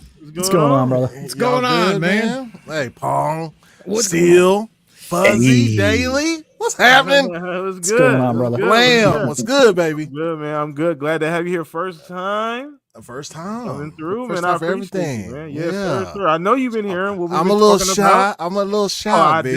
Take it easy. I doubt it. Now you getting in here lying. That's the first experience. Oh, he's gonna fit right on in. We got to get an official show with him on. Let's go. We gotta. It's gonna happen. We've been talking a little bit. It's gonna happen. We just got to find the right time. We got to make it happen. But Viking, I know you've been. We greased the wheels already. I know you've been listening to us. We've been talking about. We had obviously the partner preview and everything going on. Just kind of now that it's marinated, it's kind of soaked in. You know, where you at on everything you've seen, some of the highlights, maybe highs, lows.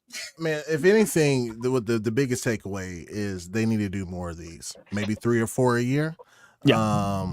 30 minutes, giving each game about two minutes and some change to highlight each game is a perfect format, perfect time as far as length goes. It was great. I think that it's so surprising to see games like, you know, First Berserker out there. Then plus, you know, you got a Capcom game, which looks stellar, by the way, that's going to be dropping day 1 in Game Pass. And then like all the other little neat, like there were some games and I was like, oh, this looks okay. You know what I'm saying? Then as soon as I see that Game Pass logo on, it's okay, testing it out. I'm going to try it, which is so fucking cool, man, because there's so many games that's, you know, begging for our attention, and there's only so much time in the day, right? And there's only so much money we can spend on these things, right? But just seeing some games dropping Game Pass day and date, man, oh, it's love. It's love. Did you say you're broke, Black Viking? Maybe you need to find a new hobby, according to some people. You know what I'm saying, man? Listen, baby. Listen. Do you have Listen, popcorn baby. ceilings? Listen, we need to pay $100 per game, Black Viking. Come on, man. Listen. I am a 6-figure brother, and I'm still cheap. Yeah, that's right. Me and you, Viking, right here. Cheap squad. Let's go. I have 4 kids, a mortgage, car Now I know why you're payments. cheap. Yeah. It just sounds like you can't afford this hobby, man. Maybe you should go pick up knitting or something. Whoever says that shit. Knitting. No, I picked up podcasting to afford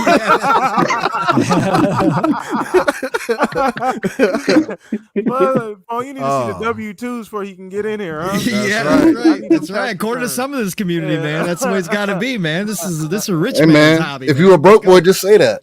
Yeah. Listen, I don't understand. Can we curse on this show? Yeah, absolutely. Okay. Go ahead. I don't know why the fuck people think Blockbuster and Hollywood Video never existed. Nah, that never existed, bro. Redbox never existed. There's no way. Nope. Guys, come on, man. Yeah, of course we fucking rent games, and I buy games too. Like, fuck out of here with that. I probably buy more games and probably spend more money now. Oh, yeah. Right? Yeah. Than I For did sure. in the past, right? Yeah, Like, that's sure. what Game Pass allows me to try out games before I buy them. And we all know those first party games that come out, Starfield, for example, we buying the premium edition to get in first. Yeah, absolutely. You know what I'm saying? They get us with that every time. Forza happened the same way. Like, yeah, I'm paying for that shit. You know what I mean? Right. I don't get the sentiment. Maybe it's because all they get is foam stars on the other side. First. Foam what? All Star Destruction All Stars? Foaming up, baby. Is that still a thing? I don't see anybody playing no, it. I think the drop off. Last I my saw, God. 2 weeks after it launched, the drop off was somewhere like 54%. Oh, Jesus. What Square, man, I don't think they're doing any more of these exclusive deals with PlayStation anymore because the legacy deal that they have with Final Fantasy. Yeah. That's already done, right? Yep. But like you're starting to see like Visions of Mana. I would have never thought that would be coming to Xbox. I think they're done with this exclusivity shit because just like Microsoft, just like Sony, they're going to start releasing shit on more platforms. Like, why wouldn't a third-party developer do the same thing? Especially one as big as Square Enix, to where they have shareholders to answer to too. You know what I mean? So, yeah. But yeah. Foam Stars is fucking, them not releasing that shit on PC drives me wild. Like, why wouldn't you release it on PC if it's just a multiplayer game? Like, Square's decision to let that just go straight into just Sony as a multiplayer game is wild to me. Yeah. And it seems to be, they keep kind of stepping on the rake in the yard, right? Square. So to speak, right? So, and it's crazy because Pong, remember, we've tried on we never gonna get the credit we deserve on this show, but we've given Square so much credit. Like, we've tried to give them so much credit and throw them so many we really have. Like, them and Ubisoft, man. God damn it, Eves. Like, I can't cash in my stock. to Vikings' point, though, this is the last of the deals from the old CEO, right? Definitely. That before they kicked him to the curb. So hopefully, right? After seeing him on stage shaking hands with Phil and everything, and talking about a new partnership going forward, this is a new era for Square, and that Visions of Mana is a sign of things to come. Final Fantasy 14 finally showing up on Xbox is a sign of things to come, and that we won't see that kind of deal making anymore from them because it has cost them. It has cost them huge. You can see it in the sales of Final Fantasy. You can see it just the dip that they've taken. They have not cultivated a new fan base. They in fact have alienated other fan bases, and it's costing them. It's cost them for a long time. There is a rumor that Final Fantasy Tactics the remake coming out is going to come to everything. If that comes true, I will say that this is definitely a new era, because if Final Fantasy Tactics shows up on Xbox, man, that is a huge W and a big change from what we've seen in the past. So Definitely. yeah, Big for sure. facts. And Yeah. you can see it Well, you happening know, their already. employees got to be looking over at what Capcom's doing with their employees. They're giving their employees raises. Yep. Meanwhile, 25%. Square is like, we might have to And a let some of bonus. y'all go. Yeah. Yeah, exactly. If it wasn't for Final Fantasy 14, they would have already been Oh, sold yeah, or closed. absolutely. 100%. 100%. So I kind of want to get you guys, just now that I got everybody here and we're in such a fruitful time, fuck all of the other shit going on, all of that nonsense in the community, right? We all know why we're here. This is why we put these panels together, man. I want to talk about some fun shit, right? There's been a lot of cool things going on with a lot of cool games. And Pong, you touched on it. Retro, you touched on it. Variety has been the king this year in 2024, right? And it's even been bigger than our expectations, Pong. And you know, you the co-mayor of Speculation Town. You go pretty far with it. So got a key. And it's been even bigger than what you said was gonna happen. The starts been even hotter. So I just kind of want to get you guys' opinion on do you guys think that the momentum is going to continue for 2024? Like, is it going to continue to be this way from now through the end of the year? Like, what are the odds we get an even better year than what I consider last year was the best year in video game history? Yeah. So I mean, just rapid fire where everyone go ahead. Yeah. No, I'll just start real quick because I talked about this so much that because I was, we talked about it here, we talked about it in the other shows, and I had suggested that I thought this year could. Now, again, the beginning to this year has been even beyond what I thought, right? I did not know a Pal World was going to come along, even though I was super excited for Helldivers 2 because I played the original and I loved what I saw that they were doing. I had no idea it was going to turn into what it did. So this has superseded that already. But yes, with just looking at the games yet to come, right? The ones that we do know about, and we know there's probably a whole slate we aren't aware of yet that are going to drop this year. But just with what we know that is coming this year, abso-freaking-lutely. I think this year might surpass last year because I agree with you, PTK. Last year I consider probably the GOAT of all time. And again, it's always debatable, different time frames, different types of different industry, from what it was. Yeah. But I think this year definitely overall, and that is going to be without any massive AAA IP that everybody is aware. That's going to be without a Zelda. GTA is next year. Right. GTA is next year. This is going to be without a Zelda. This is going to be without a Bethesda brand new IP in Starfield, right? This is going to be without a Spider-Man coming out of PlayStation. This year, just in terms of straight quality and the amount of content already, this first half is already up into probably the top 10 range all time, just from this first half of what we've seen. And again, you got games like Star Wars Outlaws, you got games like Assassin's Creed Red potentially coming out this year. We got games like Path of the Goddess still coming out this year. We got paths like Black Myth Wukong coming out again later this year. College football this year too. College football is this year. If that hits properly, my God, that's going to be another phenomenon. Listen, this is special. This is something that we saw coming. This has to do with the pandemic. This has to do with the dam that filled up and was overflowing, and now it's been released. And that's why we said that starting last year, we saw at least 3 years of this type of content coming. Now, again, there's no guarantee in this industry. There's never a guarantee that we're going to see the types of games that we have so far with the types of scores and a critical acclaim along with audience acclaim that we've seen so far. There is no guarantee, but if everything continues to line up the way we think it is, yes, absolutely 1000%. Go ahead. Anybody else? Viking, you want to jump in on that? Yeah, Blood. Hey, listen, we got Dragon Dogma 2 coming. Game of the year already. Bruh. Yes. We got Dragon Dogma 2 coming.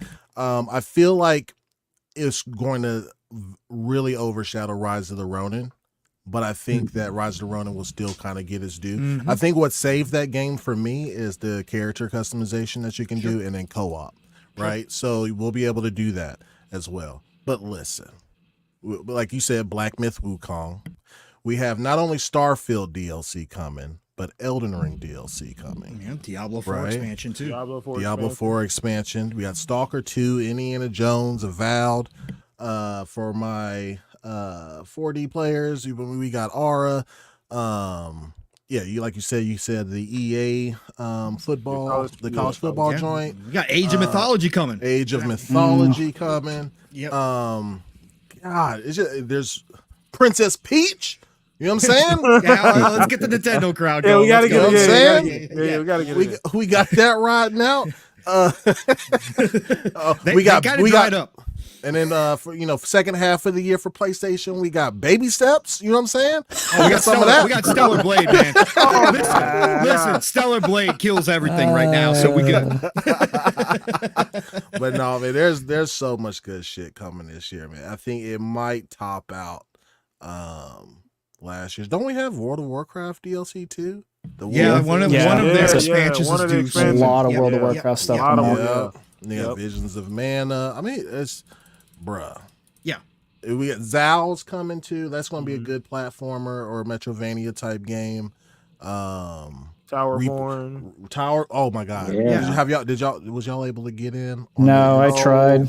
Yeah, I wasn't able. I was a little pissed off about that one.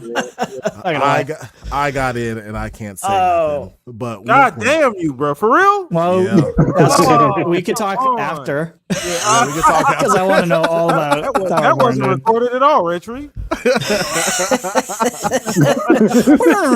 Rewind. That was my terrible rewind sound. I don't think very many people got in because like even in the forums for feedback, there was only like I waited too long. Maybe 6 people. Jesus, that was why the hell didn't they? Come on, man. That was giving feedback. Yeah, it was kind of. I should have easily got in. That's bullshit. Yeah, hopefully you guys get in for the next one. Yeah, but yeah, man, it's gonna be a bomb ass year. Movies too. Like, good God, like have y'all seen the TV shows and movies dropping this summer, bro? Like, it's gonna be, it's a great time. You will be entertained. Yes, 100%. 100%. Sure. So, Retry, where you at on this too, man? This one's a tough one because I think for me personally, this is going to be a better year. Like right now, I mix it up because like in my head, things that drop into Game Pass, even if they weren't new IPs that came out this year, I still count it. Like right now I'm playing Helldivers 2, I'm playing Dead Island 2, I always play Fortnite, I'm playing RoboCop, and I love all of those games. And Power World right now, for me personally, is my game of the year. I love that game so much, which I have to go back to that as well. But for what's coming out, like what's for me personally this year, like Hellblade 2, you get the Star Wars game, Avowed's probably my most anticipated game. Dragon Dogma, now I'm gonna have to get that as well. Black Myth, we've talked about Black Myth a lot. Black Myth Wukong is I've been watching that game for years now. Just watching it go through the evolutions of how it looked when it first started because it was a small team. Towerborn, high on my list. I'm probably going to play Age of Mythology. I'll definitely be playing the Elden Ring DLC, Stalker 2. Stellar Yams, I'm going to play some Stellar Yams, of course. So for me, personally, all the games I just mentioned are super high on my list. So personally, these might not be huge, like big selling games, but these are the games that I think I'm going to love. So I think personally for me, this is going to topple last year, which is crazy. Like, cause I agree with you guys. Like for me, last year was one of the best years outside of like 2007 of all time. So knowing like Xbox's, roadmap has got me so excited because we have even like, Fable's not in there. Super excited about that coming out in the future. So things are looking good. Things are looking up, upward and onward. For me, I think this year could absolutely surpass last year, but we'll see. These games, all those games I just mentioned, they have to hit. Yeah, that's true. That's the thing, right? Yeah, but I mean, no guarantee. When's we get a Marcus Phoenix collection thrown in here this year? Oh yeah, Jesus! See, that's the thing, Pong. There's no time. I don't have time for all this. I'm playing 5 games at the same time right now. I can't do this. Everybody becoming a grazer. Everybody becoming a grazer. Let's go, dude. I've been a grazer forever. I'm not finishing anything. I started Valhalla not too long ago. I ain't finishing that game. Come on. No, you're not. Let's get real. Absolutely not. Yeah, let's get real. And then this is like low on everybody's radar or whatever, but this is like one of my most anticipated games. Is Replaced.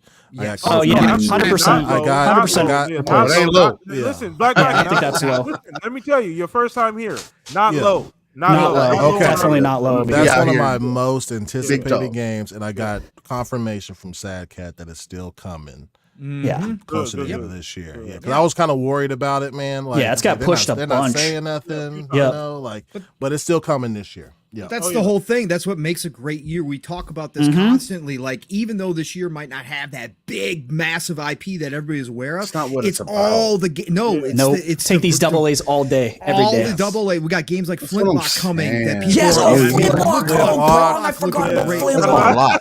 That's a lot. Dude, see what I'm saying? There's so many Yes, damn games. yes. I forgot about Replaced, which was one of my highest indies, and Correct. Flintlock, dude. Right. That's Hey, man, I'm gonna crazy. have to become a streamer to play these games, man. You know what Yeah. I'm saying? Get them games for Career free. change. I'm telling you. Go ahead, Steel, though. Since we rotate, go ahead, Steel, get your bars off. As far as what we're just going over games that we're excited for the year. No, what you think? What you think about this Compared year? to last You think it's year. Compared to last year. Oh, in comparison to last year, I mean, you can't beat Armored Core 6 coming out last year, so I don't know. I don't know what we're talking about. I still haven't played that. Now, don't get me wrong. There is one thing that could be better, or possibly, and that's something called Gundam Breaker 4. You know what I mean? Oh, look at you! So, Look at you! but looking at the date on that, they actually have the date set for 12/25 of 24. So there's a possibility that game might get pushed. So it might be a next year thing. I do think that this year is definitely lining up to be a much better year than even last year. And again, there was last year was a hitter year. And I made this point on Boom Show a couple weeks ago, saying that when you look up the numbers for Game Pass and the investment that they've made, I ran the figures, and there's about a $2,000 difference every year on the upside. Yeah. As far as what they spend for games coming into Game Pass. And these AA and single A games, or just indie games that drop in there that, again, like to you guys' point, I think that's what excites me more, because the big games, I'm expecting for them to be big games, right? I don't need you to tell me that they're going to be big. I just need you to release them. Now, these AA and now all the other games, I'm in. Again, the first Descendant is right around the corner as well. Yeah, that's not God, a game everybody's talking about. bro. Yeah, That's a game that I'm going to be in for some time, right? So it's just like when you have other multiplayer games that are coming out. Arc Raiders are supposed to be still coming out this year. Damn. I don't know where the hell Raiders. Exo 1 or Exo Mecha I think is. that's dead. I think it's gotta be I dead. think it's not, dead. because I know. hope I not, thought it because looked that good. was super dope. Hopefully, we hear something about that. Who knows? We might see something about that around June. Again, there just seems like a higher probability for a different quality and style of games, to come out this year. And I think that's what gets me excited about this year. But again, yeah, man, I mean, it's going to be tough, because you can't beat Armored Core 6 unless Okay, I'm not on this podcast much. I can't tell if you're trolling right now, because that game looked awesome. Okay. First game of the year. Okay, all right, just making sure, because I was like, I thought you were gonna like that game. Steals dudes in suits and Big Macs, bro. Okay, all right, just making sure. I'm telling you, That thing Armored Core looks 6 fire. is a godly ass game. All right. I'm on my third playthrough, halfway through. You got to play it at least 3 times. It's an amazing game. On a scale of it's a 10 out of 10 game. I'm just going to tell you that. Anyway, personal preference. The only other thing that could beat it is Shadow of the Erdtree. That's my second most anticipated, and that's not even a game, it's DLC. Yeah. But that's also me having 300 hours on my first character in my first playthrough on Elden Ring. So it's like, yeah, of course, I'm going to be throwing myself right back in that world. It's probably going to be another 100 hours easy, depending on PvP, because that was another thing I was heavily involved in rotation. So it just depends on what else comes in, man. That's the crazy thing about 2024 right now. Still, and then we got Ghost of Tsushima coming to PC this year, bro. Hey, that's gonna be multiplayer. another one, bro. Hey. Oh, by the way, we had a train come through. Oh, we did have a train come through. Yeah. Oh, look out. Who came through with the train? Viking. Oh, Black Viking, of course. The Long Horse Gaming. That's right, everybody. Welcome to the hype train. We started at a Mach 2.0. The Long Horse said, it ain't going to end that way, folks. It's going to come to a Mach 2.5. We're going to keep this show ad-free in 2024. He added another car to the hype train. So everybody, buckle up those 4-point harnesses because we don't want you flying off. Welcome aboard all you new shoppers. That's right. That's what we're going to call you all around here. The shoppers. Welcome aboard. Choo-choo, motherfuckers. Choo-choo. Let's go. Let's get it, man. Shout out to you. Appreciate you, Viking. Longhouse Podcast showing some love around here, but I appreciate it, man. But once again, like, this just goes to show you, man, like, throughout all the bullshit, throughout all of the ups and downs, you know what I mean? Like, this industry is still thriving. You know, like the industry in general is going in a great direction. We're still getting a lot of different games. Like, through all of the bullshit, there's a lot of great things happening, man. And who didn't get a chance to get their bars off? I want to make the Fuzz. Did you get Fuzz? Did you get Fuzz? Yeah. Did you get your bars off here? Nah, but go ahead, brother. Hey, it's as far as I can see, I think 24 is going to be the better year. And like you guys said, it's not necessarily the bigger games. It's the volume of games that you definitely want to dive into type of thing, or at least for me. Yes. There were like 3 main standouts that come to mind. I'm pretty sure there were more that I played last year, but like, what do you call it? Hogwarts was one of them. Starfield was another. And then Forza Motorsport was another one. Now, there were other games that I got a decent amount of time out of last year. Most of them were like early access stuff on PC, like 6 Days in Fallujah, Ready or Not released their 1.0, and then Undisputed came to early access, and they've had their updates this year. But there's a lot more stuff coming. Like there's Hades 2 coming later this year, early access. PC. Yeah. Hopefully Silk Song makes it this year as well. Yeah, that's got it, right? That'd be huge. And like you guys were saying, like replace. I mean, I right? still hope it's the last night can eventually make it too. But I mean, like I had almost completely forgotten about Flintlock. Like that's another one that's high on the list.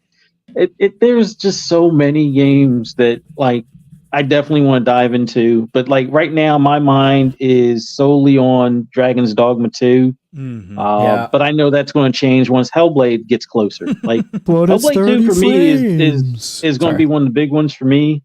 Avowed is another one, and I'm looking forward to Indiana Jones. But I know we're going to get a couple of surprises come June. Like I don't even know what to expect. Like I'm thinking we get some news on Perfect Dark, because I've heard some things that it's a bit closer than we may think, but I don't know if that means this year or next year, or if I won't promise that we'll see it, but I know it's playable.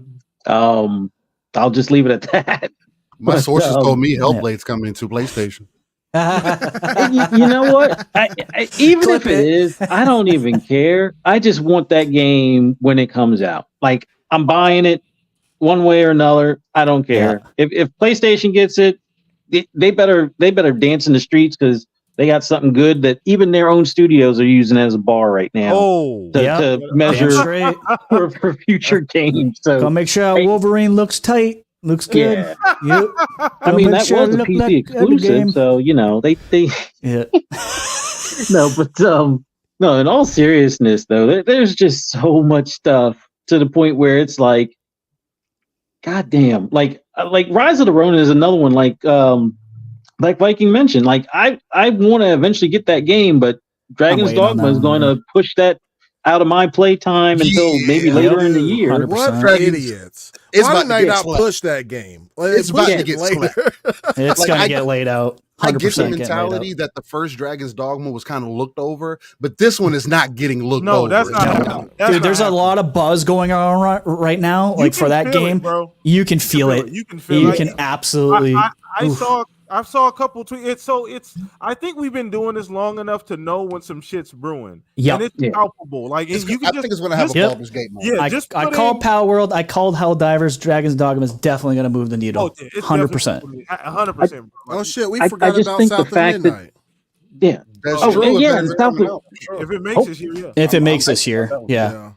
hopefully What about it does. I Sega know they. games? Like the I've the heard- super games from Sega. Do we know if any of that's coming 25, out? I think. That's 25. Is it 25? At one Okay. point, I thought the Thank super God. game was going to be Hyena, but apparently it's their whole group of the almost like the Oh, it's remasters or it's the remake. Jet Set Radio, Streets of Rage, Golden Axe, Shinobi, like all those games. Crazy Taxi. Crazy Taxi, yeah, 100% Crazy Taxi. Yep. Honestly, I think we hear about those in June. I do think we hear too. something special There's gonna be in a June, partnership. I'm calling it right now. There's a partnership with was. Xbox. Yeah, There already was. That's what they signed up for, Yeah, they man. signed When up for everybody said, "Oh, it's just a cloud. It's just a cloud contract. It's no big No. deal." Yeah. Now we Yeah, got the I whole think those Persona games are coming to slate. Game We got Pass. the whole Atlas slate. Hey, We got what's coming to Game Vanillaware Pass? showing up. Yeah. All those Sega games that they announced, Golden Axe, and Potentially. all that. I think it's coming. All that's coming to Game Pass. I agree. Yeah. That's what I'm talking about when I say It makes the most partnership. sense. Yep, If you're going to 100%. introduce it to a new generation, you want more people to play those Exactly, games. Steel. Yep. Nobody else recognizes those games but us. The best thing you could do is put them in the Game Pass to drive the I agree. anticipation. And Especially they're taking a Axe. card. Yeah, Golden Axe. Oh, Golden Axe is awesome. But they're taking a card right out of what Capcom did. They're looking over there at seeing Capcom and how they came back rising out of the ashes. And I think not that Sega needs it, but they are definitely following the same, the same business model as Capcom. And I love to see it because these are great picks, in my opinion, Multiplayer to Crazy come back. Taxi. Yep. Bring it on. And we're still, once again, guys, and this is still not even knowing what we're getting from these other showcases this year, right? So Right. this is just tip of the iceberg stuff, right? There's at least 4 more. And we're and avoiding a one ton of quick thing. PC shits, dude. Yeah. So, There's I still mean, that again, too. it's crazy. Yeah. Go. And Go we're getting Fuzz. some new hardware stuff. So I know people are probably sick of controllers. I'm not. Like a Series 3, Elite. It's been time as far as I'm concerned. Absolutely. I'm hoping they step some build quality stuff up, especially like the rubber grips, because on my second Yours peeled off Series too, 2, it's starting to peel a little bit, and it's that thing. Especially the second one, it's never dropped more than like a centimeter, and not even a centimeter. So it's like, Too much money to be doing that. Yeah, I agree. But Speaking of controllers, I know the whole third-party support thing is kind of questionable right now. But if y'all looking for a good controller just for any device, man, that Fly Digi Pro, man, that Pro Max Vader Pro 3, it's a really good controller, man. It's like Still, you $70. sound like you sponsored, baby. I wish. Oh, you heard the ching ching in the back? You heard I'm just saying. I've been messing around with it for a bit. Still over there casting that's out. I funny. heard that cast out notification. Get out of here, Still. You ain't slick. Now this one. You guys are right though. Once again, like I said, this is all just tip of the iceberg. This is with us not even knowing what we're getting in these showcases. You know what I mean? We got, and you mentioned hardware fuzz. What the hell is Sarah talking about this winter? Right? What is she talking about? As far as like all digital, possibly. whatever that is, right? Like we talked about, I think last week, Pong, was it? We talked about it? Yeah. The all white Series X. Or could it be the first edition handheld? Yep. Right? It could be the trial run. Oh my god, that'd be crazy. If it's the digital console, I really hope that they also launch that simultaneously with like Fuzzy said, a Series 3 like haptic Xbox controller, because the controller we saw. hard. Yep. The controller from the leaks. It would make a lot of sense. Yep. yeah. They have to do that. As much as some people don't like haptics, like I hate it. I love it. I like it too. I absolutely When they love it. use it, which isn't often. Vibration That's the off, problem. Please. Thank you. Yeah, It's please. like, it really Except does for on a make it, shooter. but- I shut that shit off on shooters. Yeah, on shooters it has to be off. Yeah, as long as you have the option to cut it off, I'm cool with it because you know I don't want the battery life compromise. I know we don't deal with that issue over here, but You don't like the Sony controller battery life? The hour and a half you get Oh my to god, those things are like 4 hours now. But my Series so 2 bad. Elite, I can go 3 days without putting it on the Oh, charger. that is one And thing I I'm will say talking about like the 8-hour Elites. gaming days. Yeah, the 3 batteries are 8-hour gaming amazing, days. dude. 100%. so it definitely killed it there. But I think we're gonna go ahead and wrap it up on that note, man. It has been a phenomenal show, man. This is one for the books, man. Everybody came, showed up, showed out, chat. 90 plus of you guys coming out tonight. Appreciate you guys. We had some unexpected guests. come through. I sent out the bat signal, but this is the best thing about the Shop Podcast. You can get this every single week. If you just follow us, you just come and hang out with us. You don't even got to be following us, any of that. Just come hang out with us, get some of this good game and talk. But I do want to get around the horn here because I appreciate all of these gentlemen for taking a little bit of their Blam, we didn't even talk about the Stellar Blade outfits. Come on. Stellar Yams.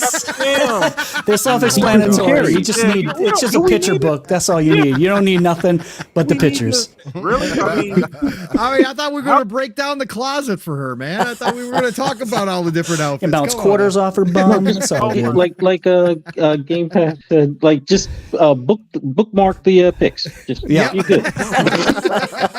Done and done. Boy, the Rule 34 crowd gonna go crazy with that. My DM's gonna be, my email gonna be flooded. Who the hell said that? And why'd you let him? So yeah, no, but I appreciate that. I need HR for Pong at this point. I need HR.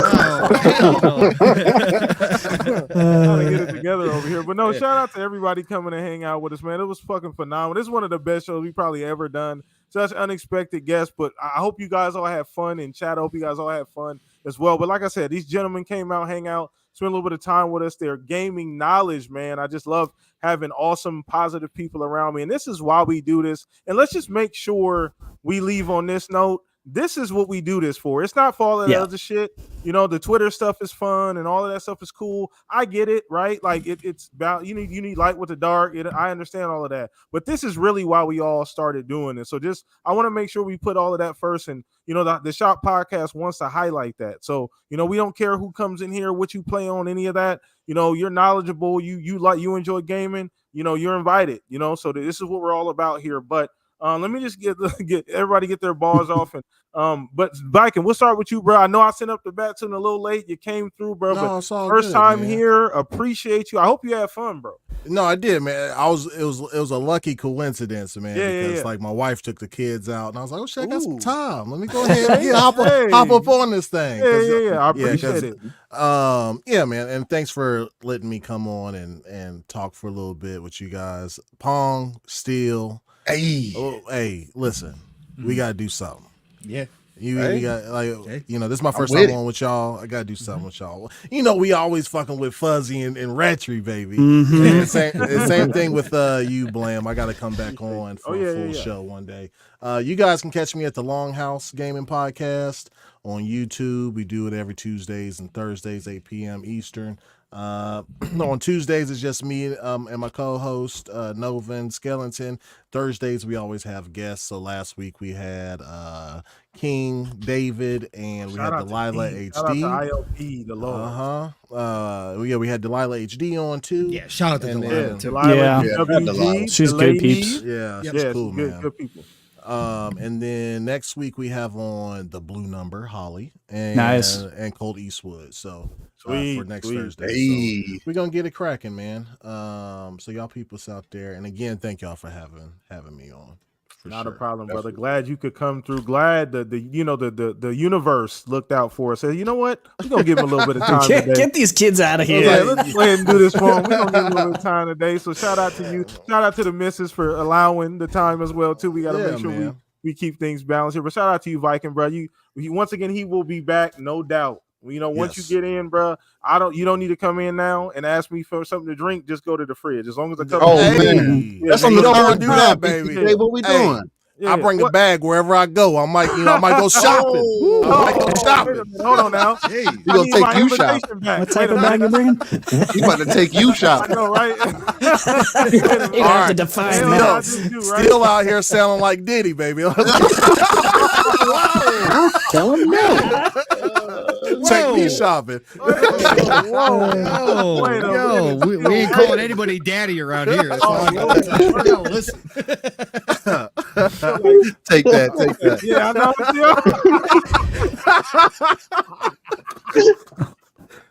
Bad boy, baby. Let's go. Anyway, man, we getting off the cover. It's turning into man. I hope you're watching this. It's turning into FSP, bro. I swear to God.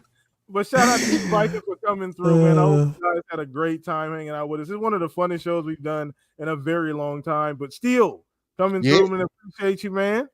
Yeah, man. You send a signal out. I got some time. I'm definitely down to come through, man. But, well, you can find me Still Rain. I the Teaser 7 everywhere. Google's probably the easiest place to get that information. I do frequent the streets of Twitter, otherwise known as X, and the Xbox ecosystem, just because it just works so well in tandem between the PC and the console itself. And other than that, every Saturday morning, 9 a.m. Central, 10 a.m. Eastern, and 3 p.m. UK time, I'm a co-host who will live in split screen with my brother from another Pong Soul. A non-console centric platform talking about everything going on with the gaming industry. And I think we just got it down to where we just go for however long we feel like that day. I don't know. I'm gonna have to start breaking our shows down hours at a time so people can really consume it. But nonetheless, but definitely hit us up there. And Tuesdays, Xbox Factor Podcast with Mr. Boomstick XL. Hey. They put it in the community, brother. And if you bleed green, man, come check us out there. Wonderful conversation. And yeah, Mr. Live Raw on Cut, baby. Appreciate you, PTK. Not a problem. Appreciate you coming through, Steel, man. Shout out to you, man, coming through. Always love having Steel in the house, man. Shout out to Living Split Screen. You guys know what to do. Go follow Steel. Go follow Living Split Screen. We got the other half too, Pong Soul here. So you guys, you know what to do. Go show some support.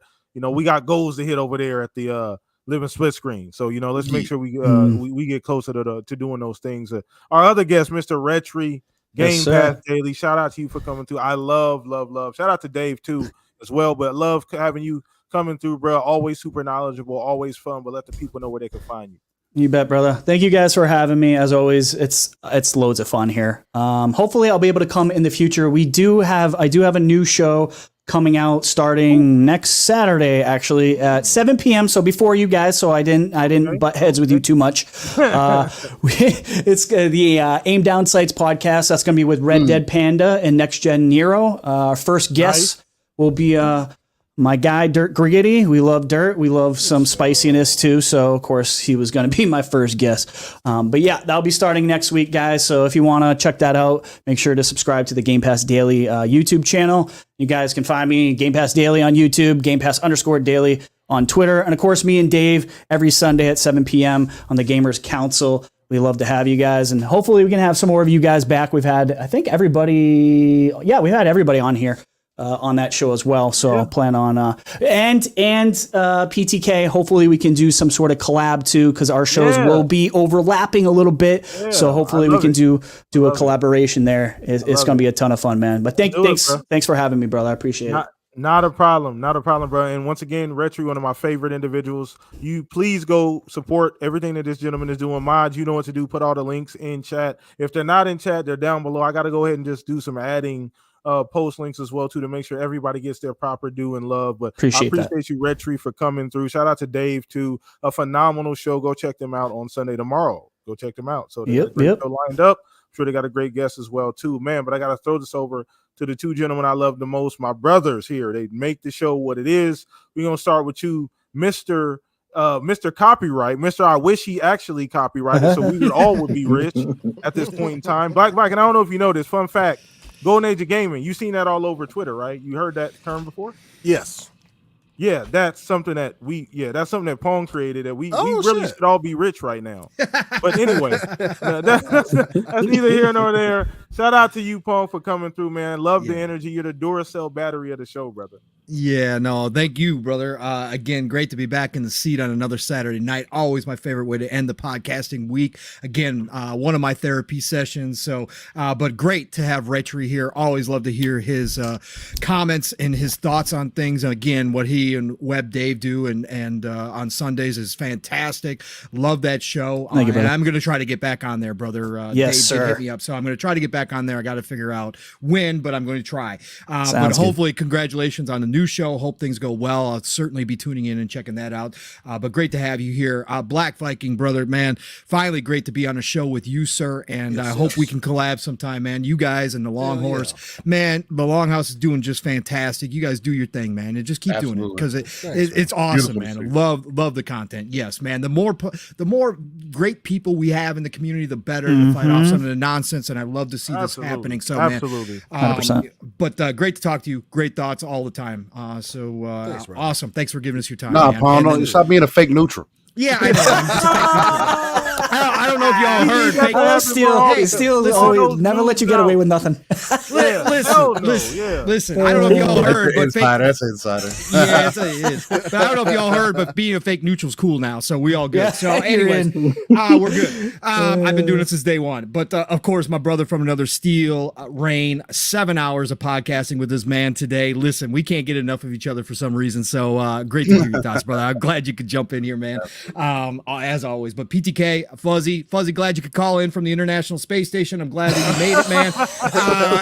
I was a little worried, but we got you on here. But again, love you, brothers. Love this show. So thank you all. Chat, absolutely freaking incredible tonight. Really good conversations in there. Love you all, man. Nothing but respect and love to each and every single one of you. You guys are a part of these shows as much as we are. Without you all, we are just talking in party chat, doing the same damn thing. So you guys make the show. So thank you all for being here and all the support you give all of our shows. But otherwise, you guys know how to find me. Pongsoul on X, formerly known as Twitter. Pongsoul on Xbox. Pongsoul on Steam if you want to follow me there as well. Otherwise, you know the drill by now. Tuesdays, I am not on the show anymore, but I'll continue to shout out because Boomstick is one of the first individuals that gave me a shot, along with PTK and along with Mav.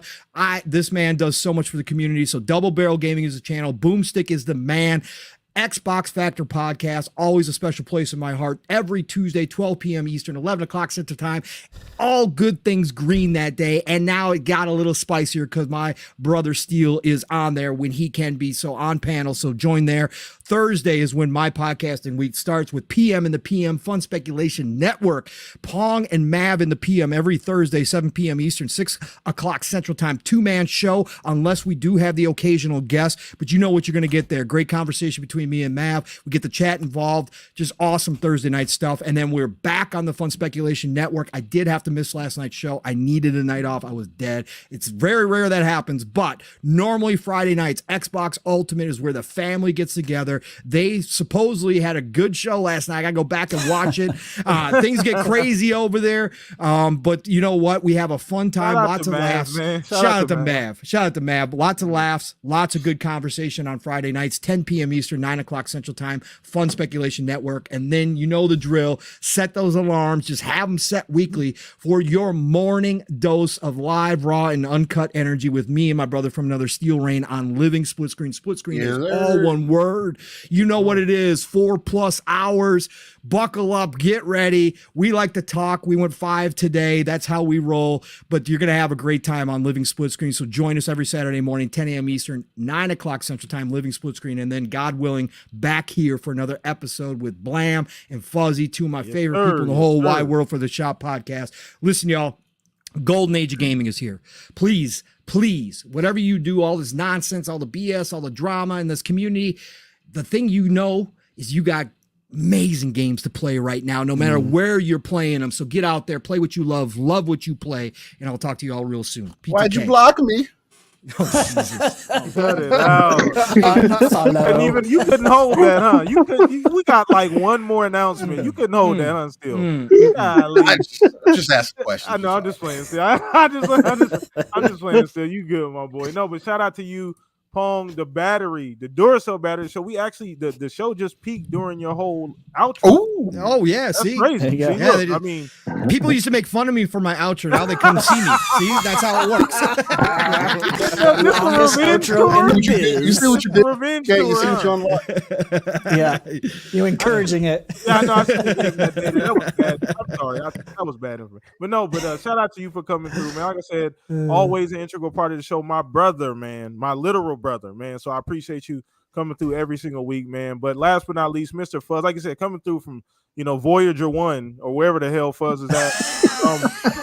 At this point in time, the multiverse. I know, right? Glad he could come through either way with Fuzz, my other actual brother as well. Let everybody know where they can find you, man.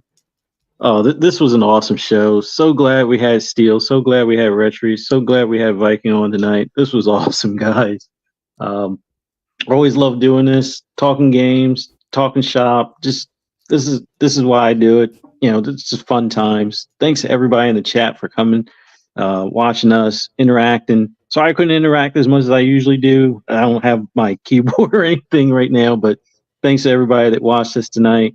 And for those that catch us on replay, thank you for taking the time to check us out as well. for those that want to hear my endless rambles or rants on anything gaming related, just follow me on the app formerly known as Twitter. Try to avoid some of the toxicity out there. I try not to make it too console war out there, but I'll keep it spicy every now and then. But I'm more about posting gameplay and what I'm excited about, and reposting game tweets and things like that. So look forward to all that stuff. For seeing me on other podcasts tomorrow night, 8 p.m. Eastern Standard Time on Pixelated Echoes. I'll be on with 3-Bit tomorrow, 8 p.m. Then you can catch me on Monday on Double Barrel Gaming at 12 noon for Xbox Lunch Break Special on Double or Mr. Boomstick's channel. And then later in the evening, FSP at 10 p.m. Eastern Standard Time on the Fun Speculation Network. And then hopefully catch everybody right back here for a Shop podcast. Now, outside of Arizona and Hawaii, time change tomorrow. So I'll be catching you 9 p.m. Eastern Standard Time next Saturday. Yeah. Look forward to seeing everybody here again. Hope to check you out or catch you in the chat. Look forward to seeing you then. Thanks again. And appreciate you, man. Like I said, coming through, making it happen, man. You appreciate it. You're going to have to restructure your contract for us. Get you some better accommodations, man. This is crazy. But no, I appreciate you coming through. My actual brother, Fuzzy Belvedere, man, always bringing that smoothness to the show, man. Once again, go check Fuzz out. Got to put that pressure on him to get them videos out, man. We need those videos. Get some free time, bro. Need that content. But appreciate you so much coming through. But last but not least, your host here, PTK Blam. I just appreciate the energy, man. Every week you guys impress me, and I don't know why you guys keep coming back, but I hope you guys continue to do so, man. It's been fucking awesome, and this thing is going to continue to grow. We're going to get more guests. We're going to have as much fun as possible, and we're going to always keep it gaming first and foremost. Forget all that other shit. This is what we're here for. This is why we're here, to have these type of interactions. So follow me once again on Twitter. Oh, last minute, let me throw this in here real quick. Appreciate the $2 coming through the $2 super chat. He says, "Shop, man, I got hell hostage today, but I'm here. I appreciate you. I know, bro. You got to catch the replay, man. No worries. It was a phenomenal show. You will not be disappointed at all. So just make sure you leave a comment too, Spin. Let us know what you was thinking about the topics in the show, brother. But everybody else, you guys are fucking amazing. We'll see you guys next week, same place, same time. I love you guys. Enjoy the rest of your weekend. Peace out, everybody. Love. Later.